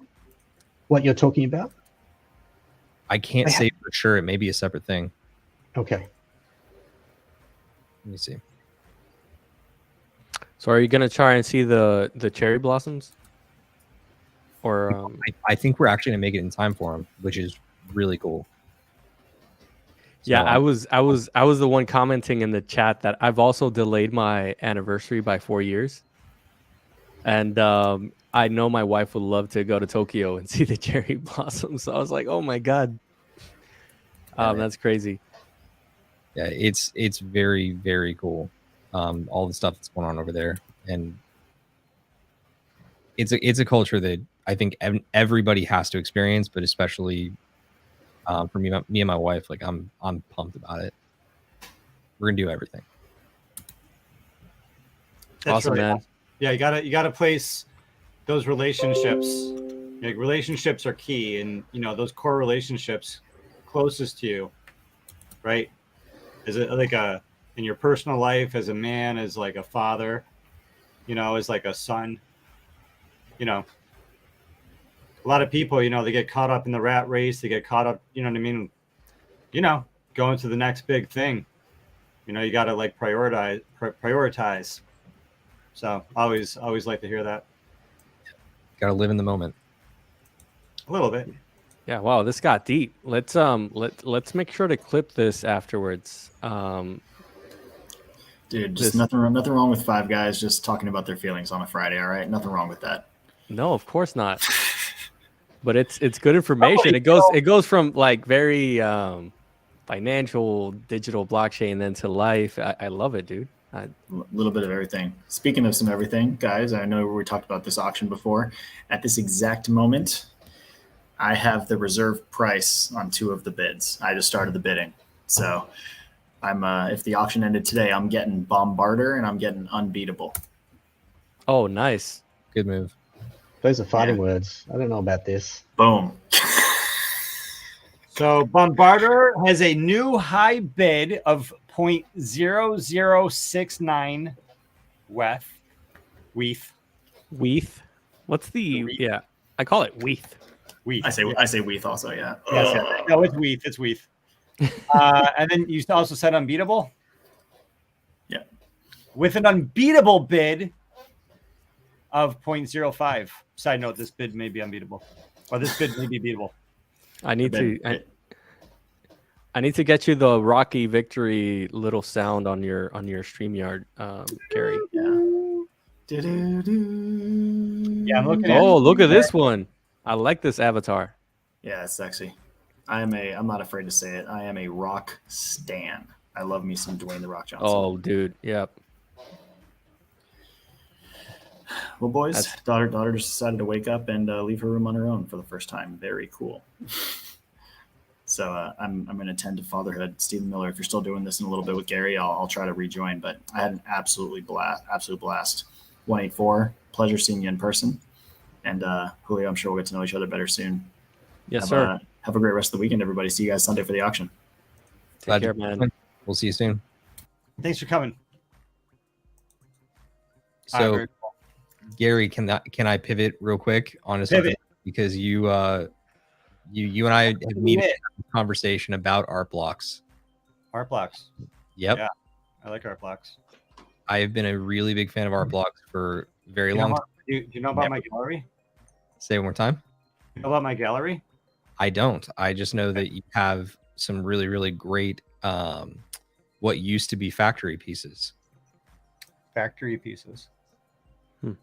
They've since rebranded Art Blocks Factory over to, damn it, what's it called? Art Blocks Presents. Okay, just gotta wait. See if this loads. Oh, very nice.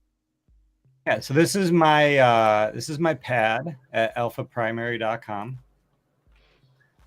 And you can go to Alpha Primary, and when you walk in, please feel free to have some pizza, get some champagne, and sign the guest book over here. I also own the building across the street, but we're empty right now.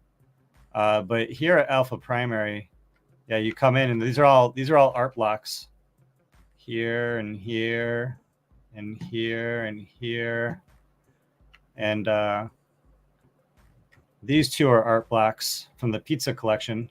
This is a really rare psychedelic pizza. I'm very proud of that piece.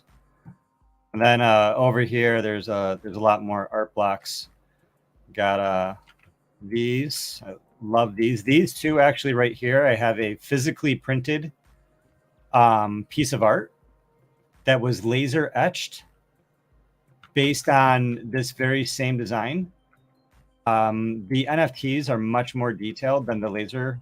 It's like a dot printer, laser dot printer.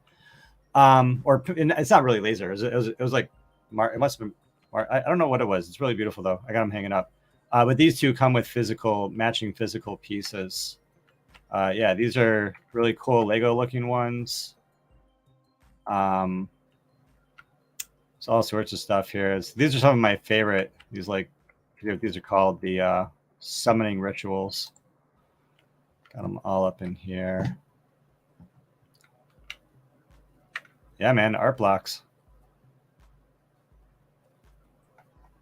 Yeah, I've been blown away by it for quite a while. I managed to be in Marfa for their the Art Blocks house opening back in October of last year, and it was something else. I love that Santiago piece. Which one? The piece that you've got up right now. That's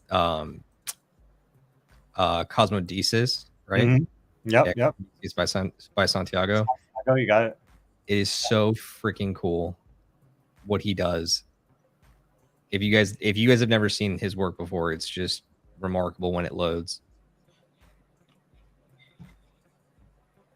Yeah, such is the nature of art blocks sometimes. I might be freezing up a little bit here while this loads.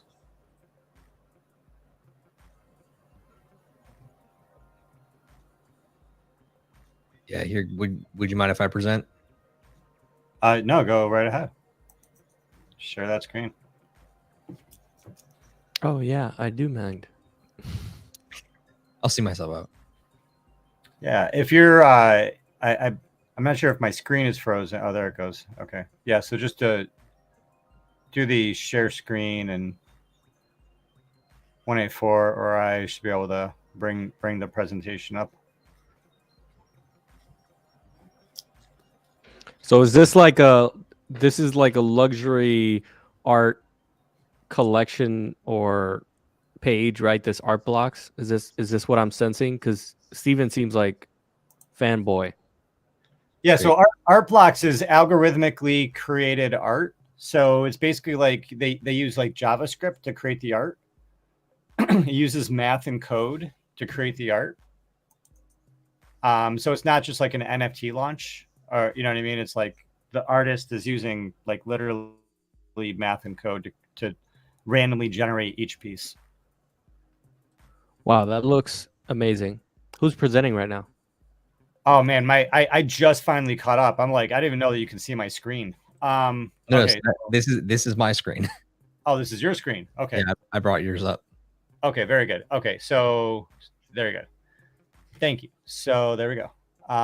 Yeah, so this is a piece, and yeah, this is a nice piece that's like open. That they're not all opened. Some of them are closed.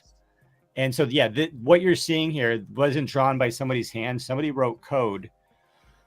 And they wrote code that created all of these different elements and all these different features. Can you scroll down and see what are the properties?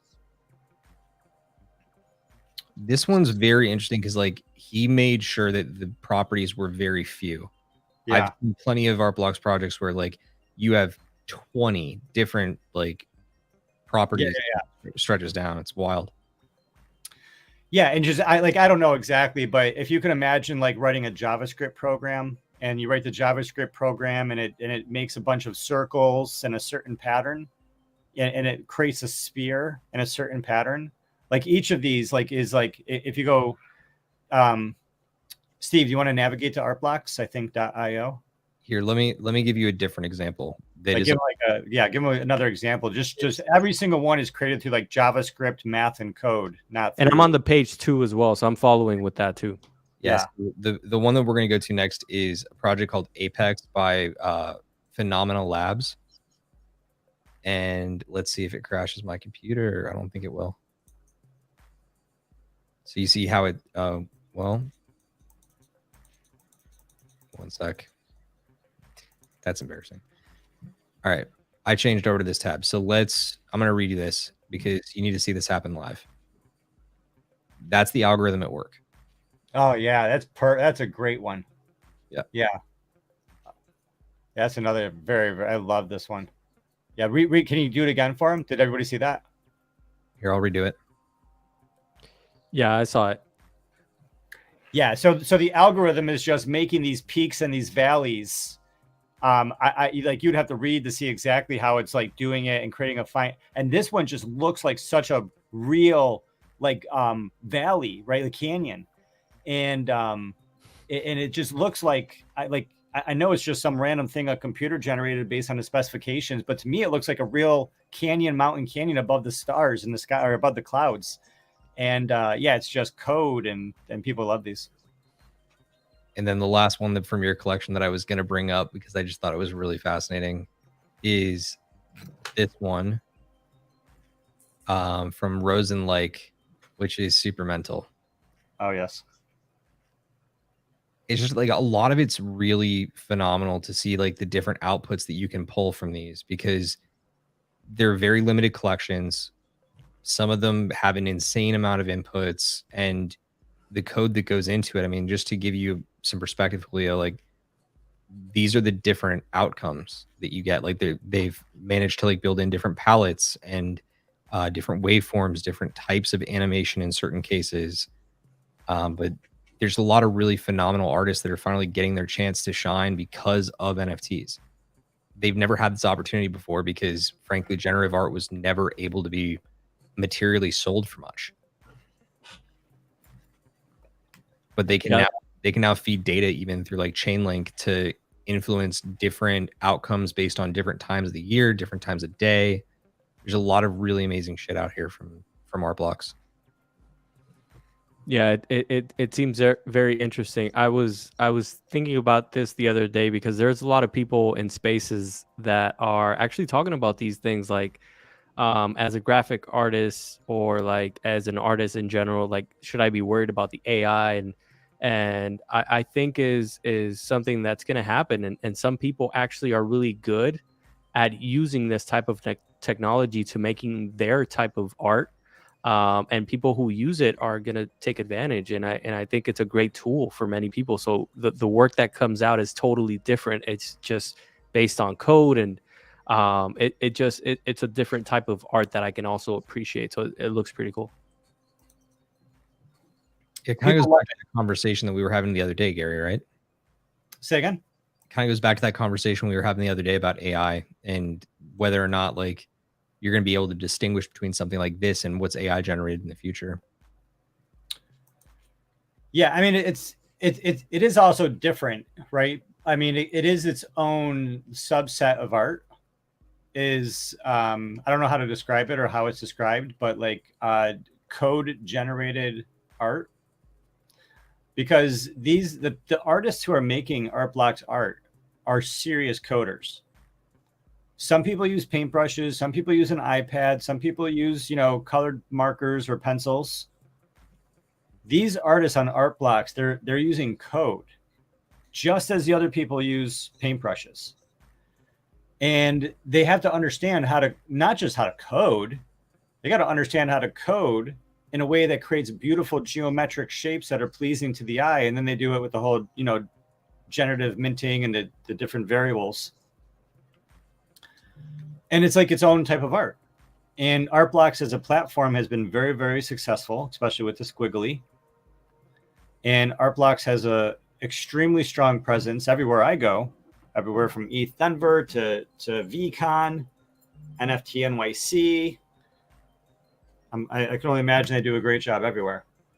And people in this particular medium, they love the platform and they're continuing to use the platform. And my strategy, not having like a lot of funds has simply been to buy what I can afford. So, I try to show up, this is the alpha. I try to show up the hour that the piece of art goes, that the auction is released. And then, I typically usually always buy the very lowest price, right? Because I buy floor stuff because I don't have a lot of money. And so, yeah, I just waited until the price hit the lowest point, or the lowest point with the greatest benefit. And but a lot of times things are really expensive and they sell out right away. And so you really got to be like right on it, or if you don't have like the money to spend, like either, I just don't get it, or I got to be like right there at that last, 5 minutes or right at the beginning. But I just figured if I was going to be collecting NFTs, I could be buying a bunch of rugs, not knowing if something was like a casino gamble or not. But any of these collections on art blocks, it's like it was a coder, it was historic. Even if like the coder goes away and like as an artist, they're not really an artist, like it's still like historically going to be like a year 2021 art block, artist, and they are limited. So I just think that there's, in the culture and the technology, there's just a lot of power with art blocks and what they're doing. So I'm a big fan of art blocks.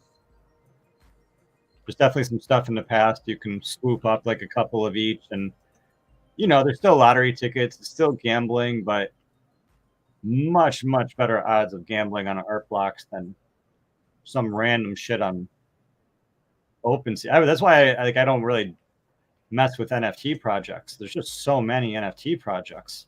I have no money. If you buy one of everything, you have to be like a billionaire. It's just impossible. So it's really impossible. You know what I mean? If like, you got to be good at flipping maybe, but that's a whole other bag of chips.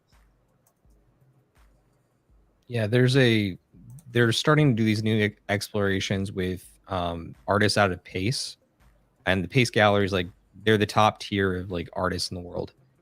And what's really amazing about like the quality difference in work, it's like what you used to see is like people like Tyler Hobbs, who did Fidenza, and Dmitry Cherniak, who did Ringers, and even what you've seen out of the Squiggle, like it all is actually really high quality art, and that came out of a section called Curated.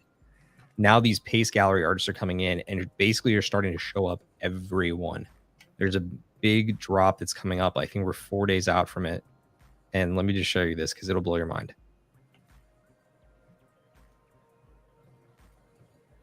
I'm looking at a curated one that I like here on the website. It's called Ori, I think.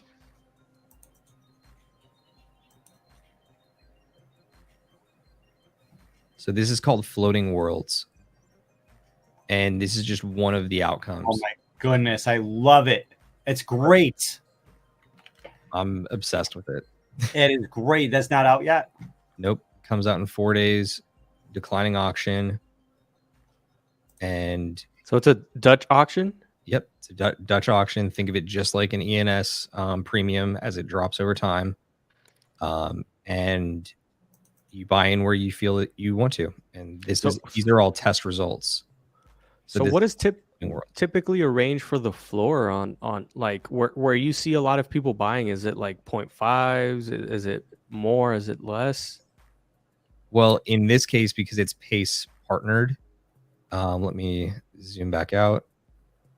Its starting price is 8 ETH, and it'll start on like a declining basis. I think it'll say out here somewhere what the declining rate is, but it'll eventually reach a resting price of 0.2 unless it sells out. What's crazy is a lot of the older editions, they used to be like an addition to like 1,000.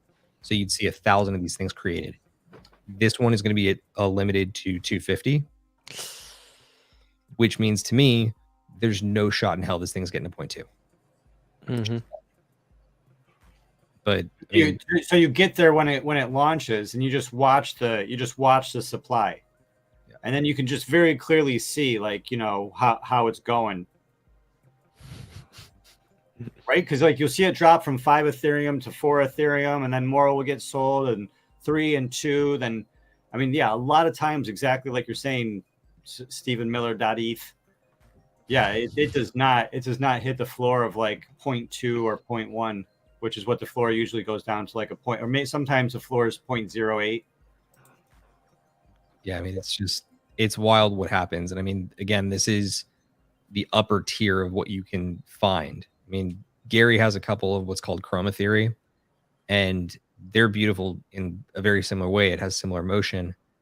But this is just going to be an unbelievable, like, look at this. These are definitely giving me the ones that are floating on the looks like a sunset give me the June kind of vibes. So the big blockbuster of this year, just that kind of like new world, that fantasy type thing. This is pretty impressive. Yeah, I'm always blown away when things get to this level, because the level, like, it's hard to see when you're on a YouTube screen like this, where it's just like you're playing back 1080. But if you're on a screen that can support it, you can see like the motion in the water. You can see like the small bits and pieces of movement in the actual world in the background. Like it's subtle, but it's stunning when you realize what the artist has actually accomplished. So for anybody that has not looked into art blocks much, like, I really recommend it. But yeah, this one's coming up, and I'm envious of anybody who can afford it. Yeah, that's pretty cool, man. Thanks for showing me that. I like what Gary was saying, because I tried the whole NFT thing, like getting into projects, investigating on Discord. Dude, it gets old pretty quickly, and money starts disappearing pretty quickly. So I like this idea of actually buying art that has like some value other than promises, right? This is just beautiful art that it's mathematically constructed through code, and it's like a perfect, like Gary was saying, like a different category. It's its own category. So I rather, invest in this and just hold it, because I think it looks aesthetically pleasing, and it also has, I like the mechanics or the chemistry or how it was built, and then other than that, just hold it, man, because like you clearly see people are putting bids on these things, because as they learn more, they're like, wow, this is actually something that you could put on your living room, for example. Like, I imagine, have you guys seen those or I don't know, like displaying frames that you could put NFTs on, right? Yep.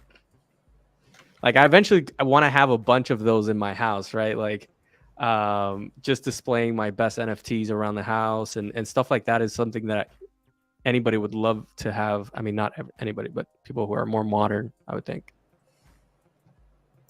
They're very cool. Yeah. Yep. They only display the NFT that you put on them.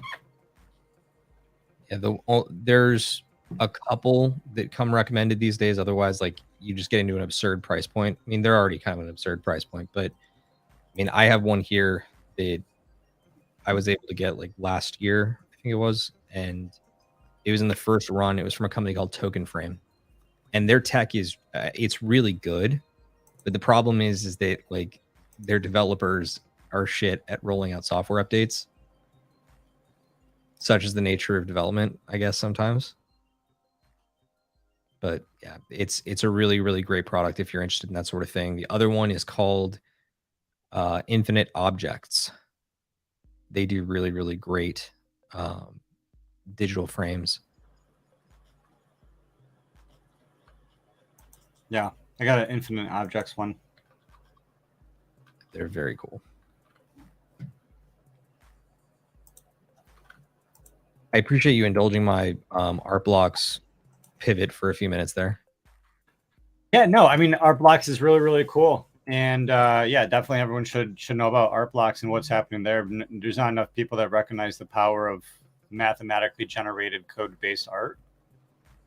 And it's really cool, like the coders that get into that type of art, or the artists that get into code, I think is a really powerful medium.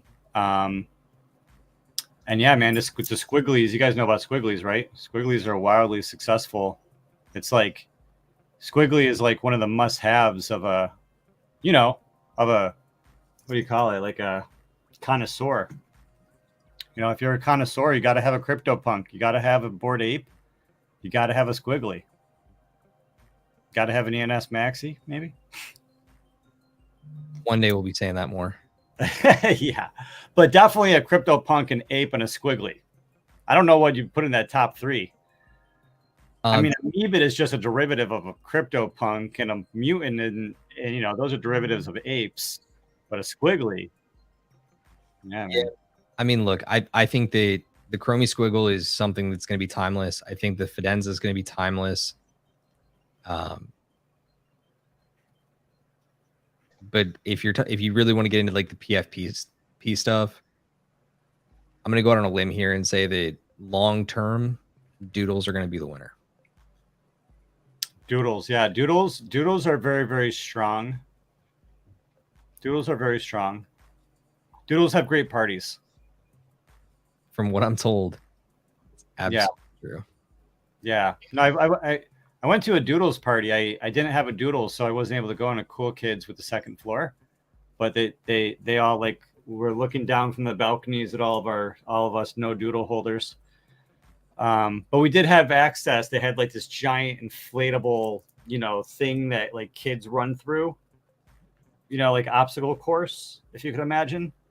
And that was quite fun. Yeah, they throw good parties. I like Creature World. Creature World is cool. A lot of cool things. Moon cats. Those are cool. I still like Crypto Kitties. I think Crypto Kitties will make a comeback one day. One day, yeah. I'm not sure when it's going to be, but one day for sure. Yeah, I originally started buying NFTs thinking it was a 30-year long investment, and then like CryptoPunks turned to like $300,000 like 2 months later. So, fuck, bought the wrong ones. Whilst not a PFP project, I think that one thing to keep an eye on, and they don't have that much volume, but it's the classic autoglyphs.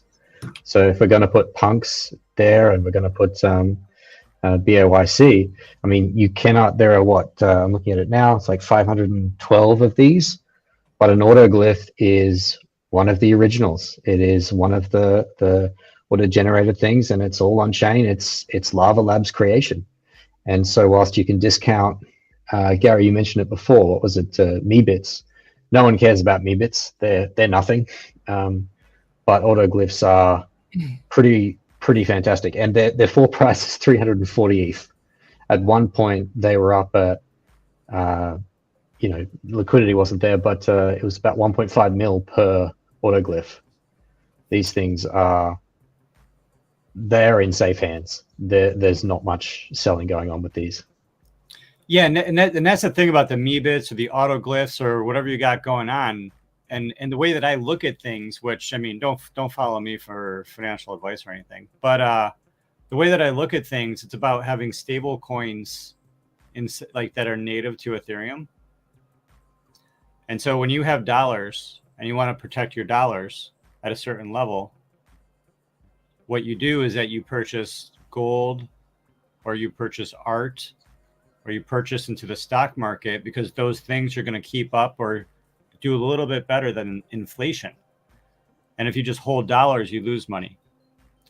In Ethereum, we don't really have, you know, we have deflation in Ethereum, we have price fluctuations, but if you want to protect the value, the dollar value, there's this theory that says, you know, if you purchase like a stable NFT, you know, like a Amoeba is like worth 5 ETH. So if you have a Meebit that's like holding 5 ETH, it's always going to be about 5 ETH is what the theory is. You know, maybe it goes up, maybe it goes down, but you're always going to have like, you know, like that's just like the theory. You know what I mean? Kind of like art is to the, you know, Web 2, Web 1, as NFTs are to Web 3.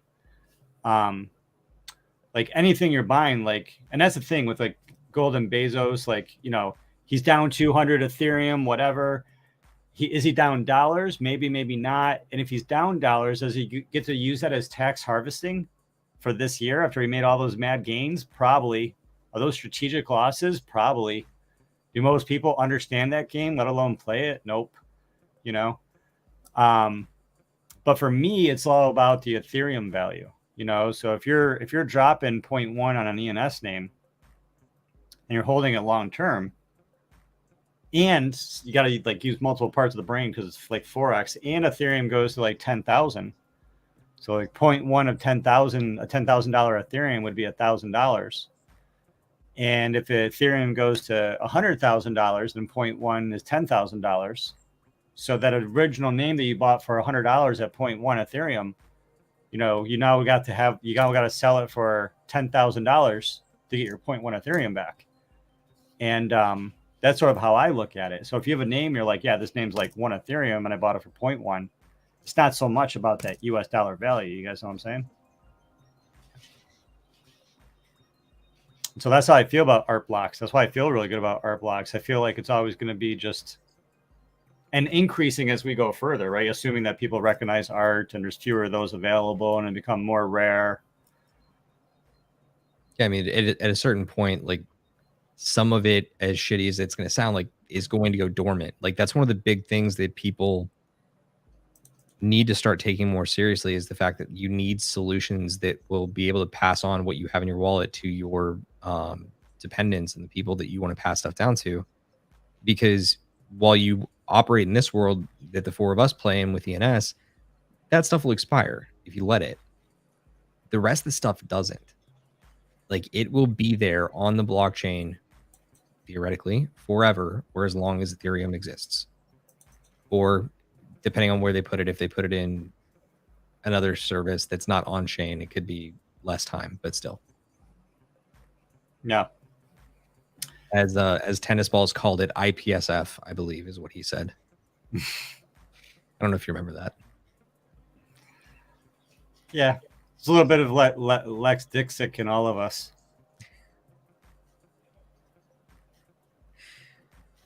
Yeah.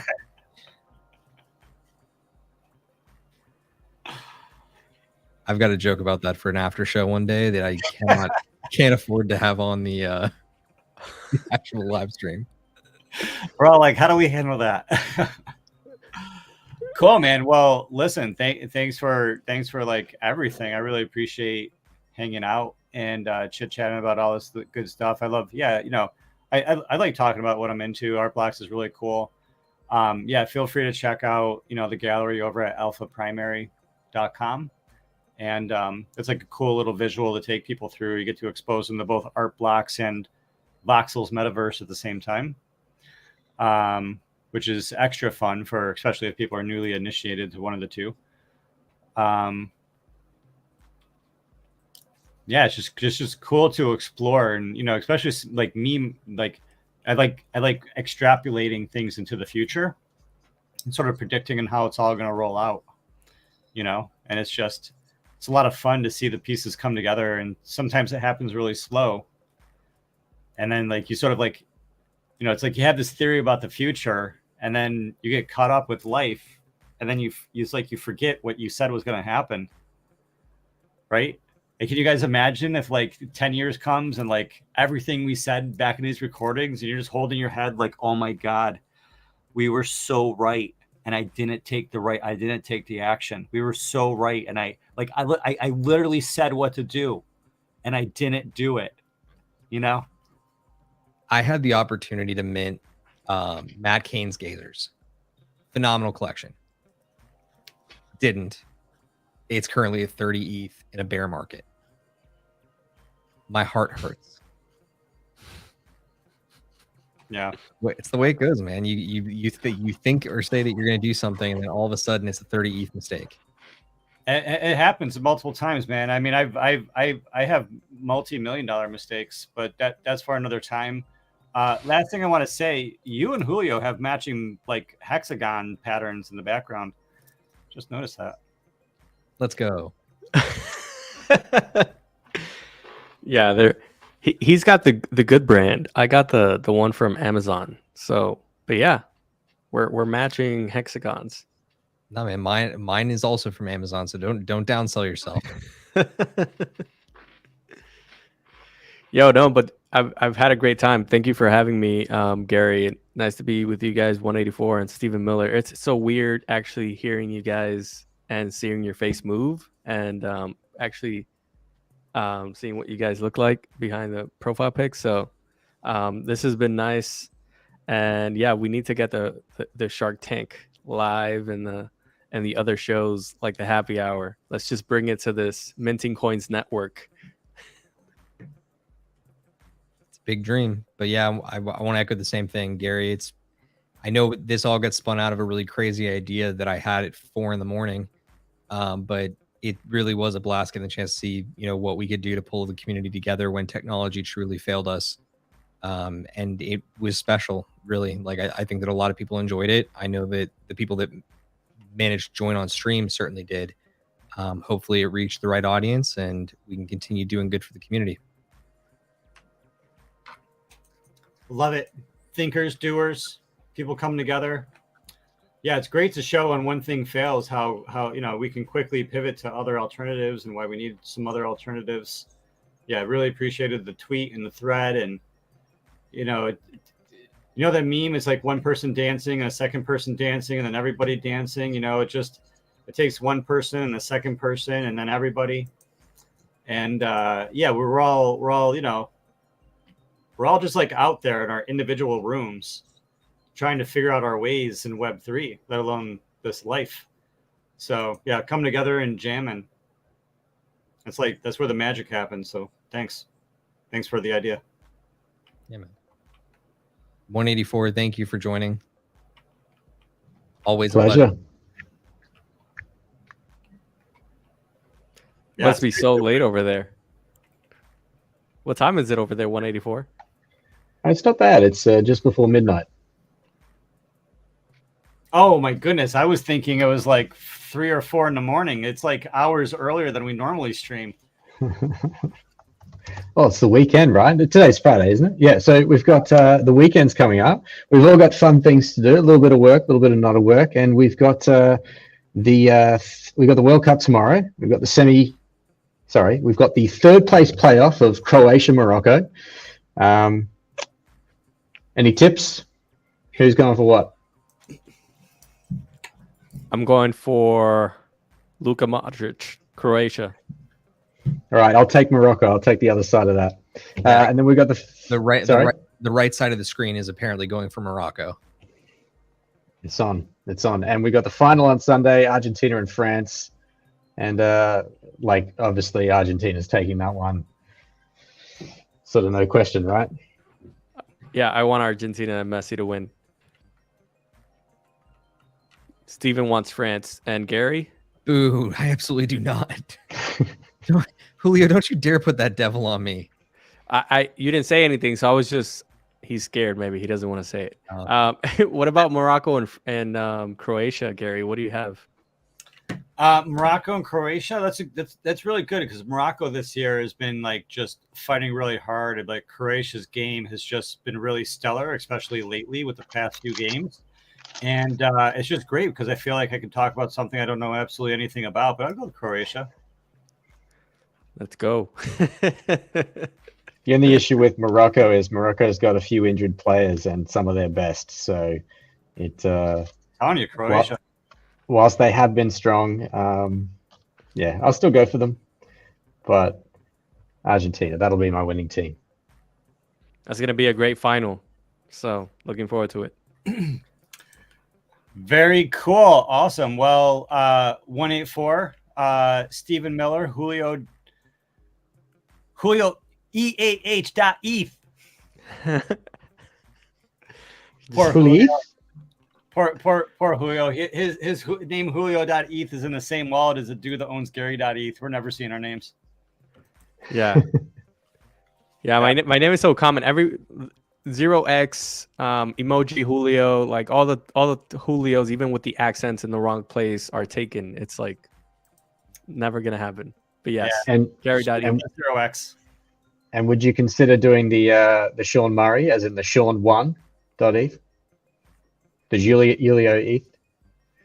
I feel like I'm so early that would be disrespectful to myself, right? And I'm not that early, right? Clearly, but I feel like, damn, that would be buy all. That would be so Gmail, like I don't know. Just buy all the derivatives now, just to like prevent you from not having them later. Don't use them, just buy them. Okay, that's a good one. Yeah, like it. like just for your future, so you could always throw them away later. Just like blow the money. Just be like, yeah, I like threw Like 5 Julio bucks. 1, 2, 3, 4, 5, 6, like No, all the way. No, just Julio 1. Fuck Julio 2. If you own Julio 1, who gives a fuck about Julio 2? Julio, like the original Yeah. one. Yeah, you got Julio 1. The only thing better than Julio 1 is Julio or Julio 0. Or all the celebrities or personalities on Twitter, how they started putting real in front of stuff. So, real Jay-Z or real whatever it is. That's actually really good. That's actually not a bad idea. I can see that happening. I just want to be able to like corner the market on bot accounts that are impersonating me and just immediately buy up fake StephenMiller.eth right now. You should create you should buy fake SteveMiller.eth, and then you should make a bot account and you should call it fake SteveMiller.eth. And then you should use that as your primary account. All right, guys. I think we're gonna wrap it up somewhere about here. Anyone You don't want to go. You don't want to go. You don't want to leave us. This is what's happening. No, I got. I mean, I could leave you guys here in charge. Leave you guys with the keys to the castle. Gary's trying to leave because we're at the scraping the bottom of the barrel, adding ones at the end of our name and things like that. I mean, come on. Yeah. What's the old saying? When Gary's away, the degens will play. They do. Just yelling minting coins into the mic and then signing off. Yeah. Actually, if you could get that on your sound desk, that would be great. Just a sound bite of Fredgo yelling that, and please just every now and then do it. There's a lot of samples for that. Yeah. Well, hey guys, normally we're out here Sunday through Wednesday, Sunday through Thursday, 9 p.m. Eastern, which would be, I guess, 6 p.m. West Coast time. And yeah, you guys are free to come and hang out whenever, like we're doing these shows. As things progress in the future, right now we're at this 9 p.m. time slot. I could see us doing, an 8 p.m. time slot would be cool. It cuts into a lot of family time on the weekdays, but it would be cool to have an earlier time, like a 2 p.m. or, more during the day time slots. And we got to work toward that. You know what I mean? I have to work toward that. I have to start with the 9 p.m. I got to see what the ratings do. I got to see what the boss says. And then, the hope is to get those earlier time slots. The real problem is that it intersects with my day job. So I do mostly have to work during the day. And so I gotta figure out, how's this Web 3 thing work, right? It's like the grail that we're all, the true grail is being able to do this full time. And without making crypto and selling crypto and being your own down pressure on the market, which isn't fun. But, I think us getting together and having these conversations, assuming that we're doing this anyway, we're going to be able to put together the pieces to figure out how do we become sustainable and how do we create systems that produce more energy than they consume. We're going to be the ENS fission of Web3, the Web3 fission of ENS. But do you guys have any final thoughts before we close it out? 184, go. No final thoughts, just what a delightful experience on a Friday. It was great. This video stuff is great. Yeah, no, I had a great time. Learned about art blocks and different ways of viewing NFTs. I really like what you were saying, Gary, and thank you, Stephen, for walking me through. It was a pleasure. 184, and I just bought fake Julio. And maybe I should buy not the real Julio or not Julio, something like that. So thank you guys. I'm gonna buy the. Did you buy real Julio, or is that taken? Holy shit! You didn't even look for real Julio. Really not, because it's there. I'm gonna buy. Please, if you're gonna get fake Julio, this is my recommendation. If you're gonna get goodday.eth, also buy badday.eth. If you're gonna get fake Julio, get real. And if you're gonna get not Julio, then you also have to get is Julio. And I'm about to get Unreal Julio. No, come on, man! Don't do that to me.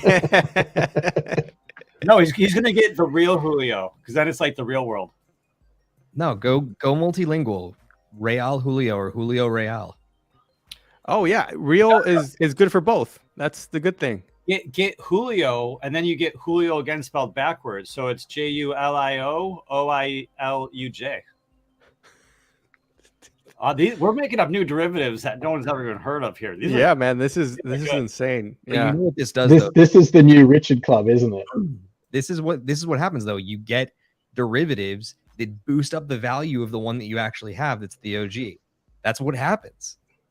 But I don't have it though. So then I'm gonna have to pay more for the one I want because I'm creating more buy pressure. Well, you're also like blocking the market for other Julios to get derivative of Julio, because otherwise you're gonna end up being like you're not gonna have any derivative for yourself. You know. Okay. I don't know. I think we got to think about this. But What have you done this yourself? me? Real Gary. We need to get Unreal Gary. Yeah. I bought like Gary. I bought Gary Jr. and I bought Palmer Jr. and I bought Gary Palmer and Did you get the Halloween domain, Scary Gary, or no? I don't think so. I don't got time for all them derivatives.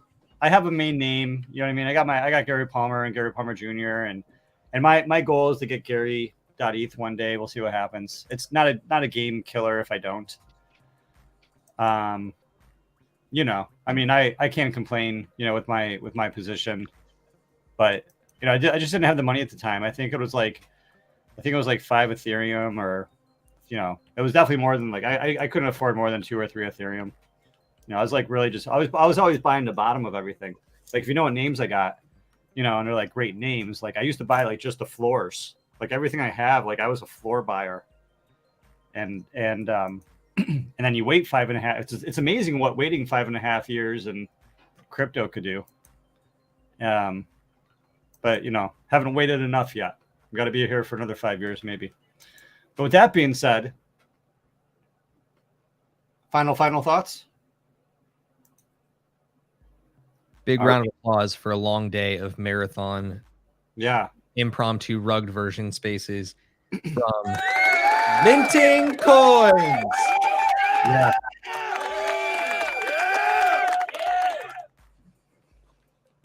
Yeah, I'm gonna go to Fiverr. I'm gonna see what I could do in terms of like getting a bunch of people to like all get into a room and scream minting coins or something. I bet there's a Fiverr gig for that.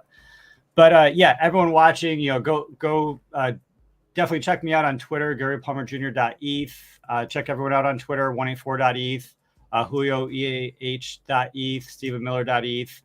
Like this video, subscribe to this channel. It really helps. Check us out on mintingcoins.com. You can become a member, 50 cents a day. And you're supporting the content we're creating here, the content we're creating at Web3 domain names, web3domains.com. And then you also get access to our members only videos, which are a lot of fun. Let it be an after show that's not on a Whiskey Wednesday or an after show that is on a Whiskey Wednesday. They're all great. But until next time, I'm glad that together we are minting coins.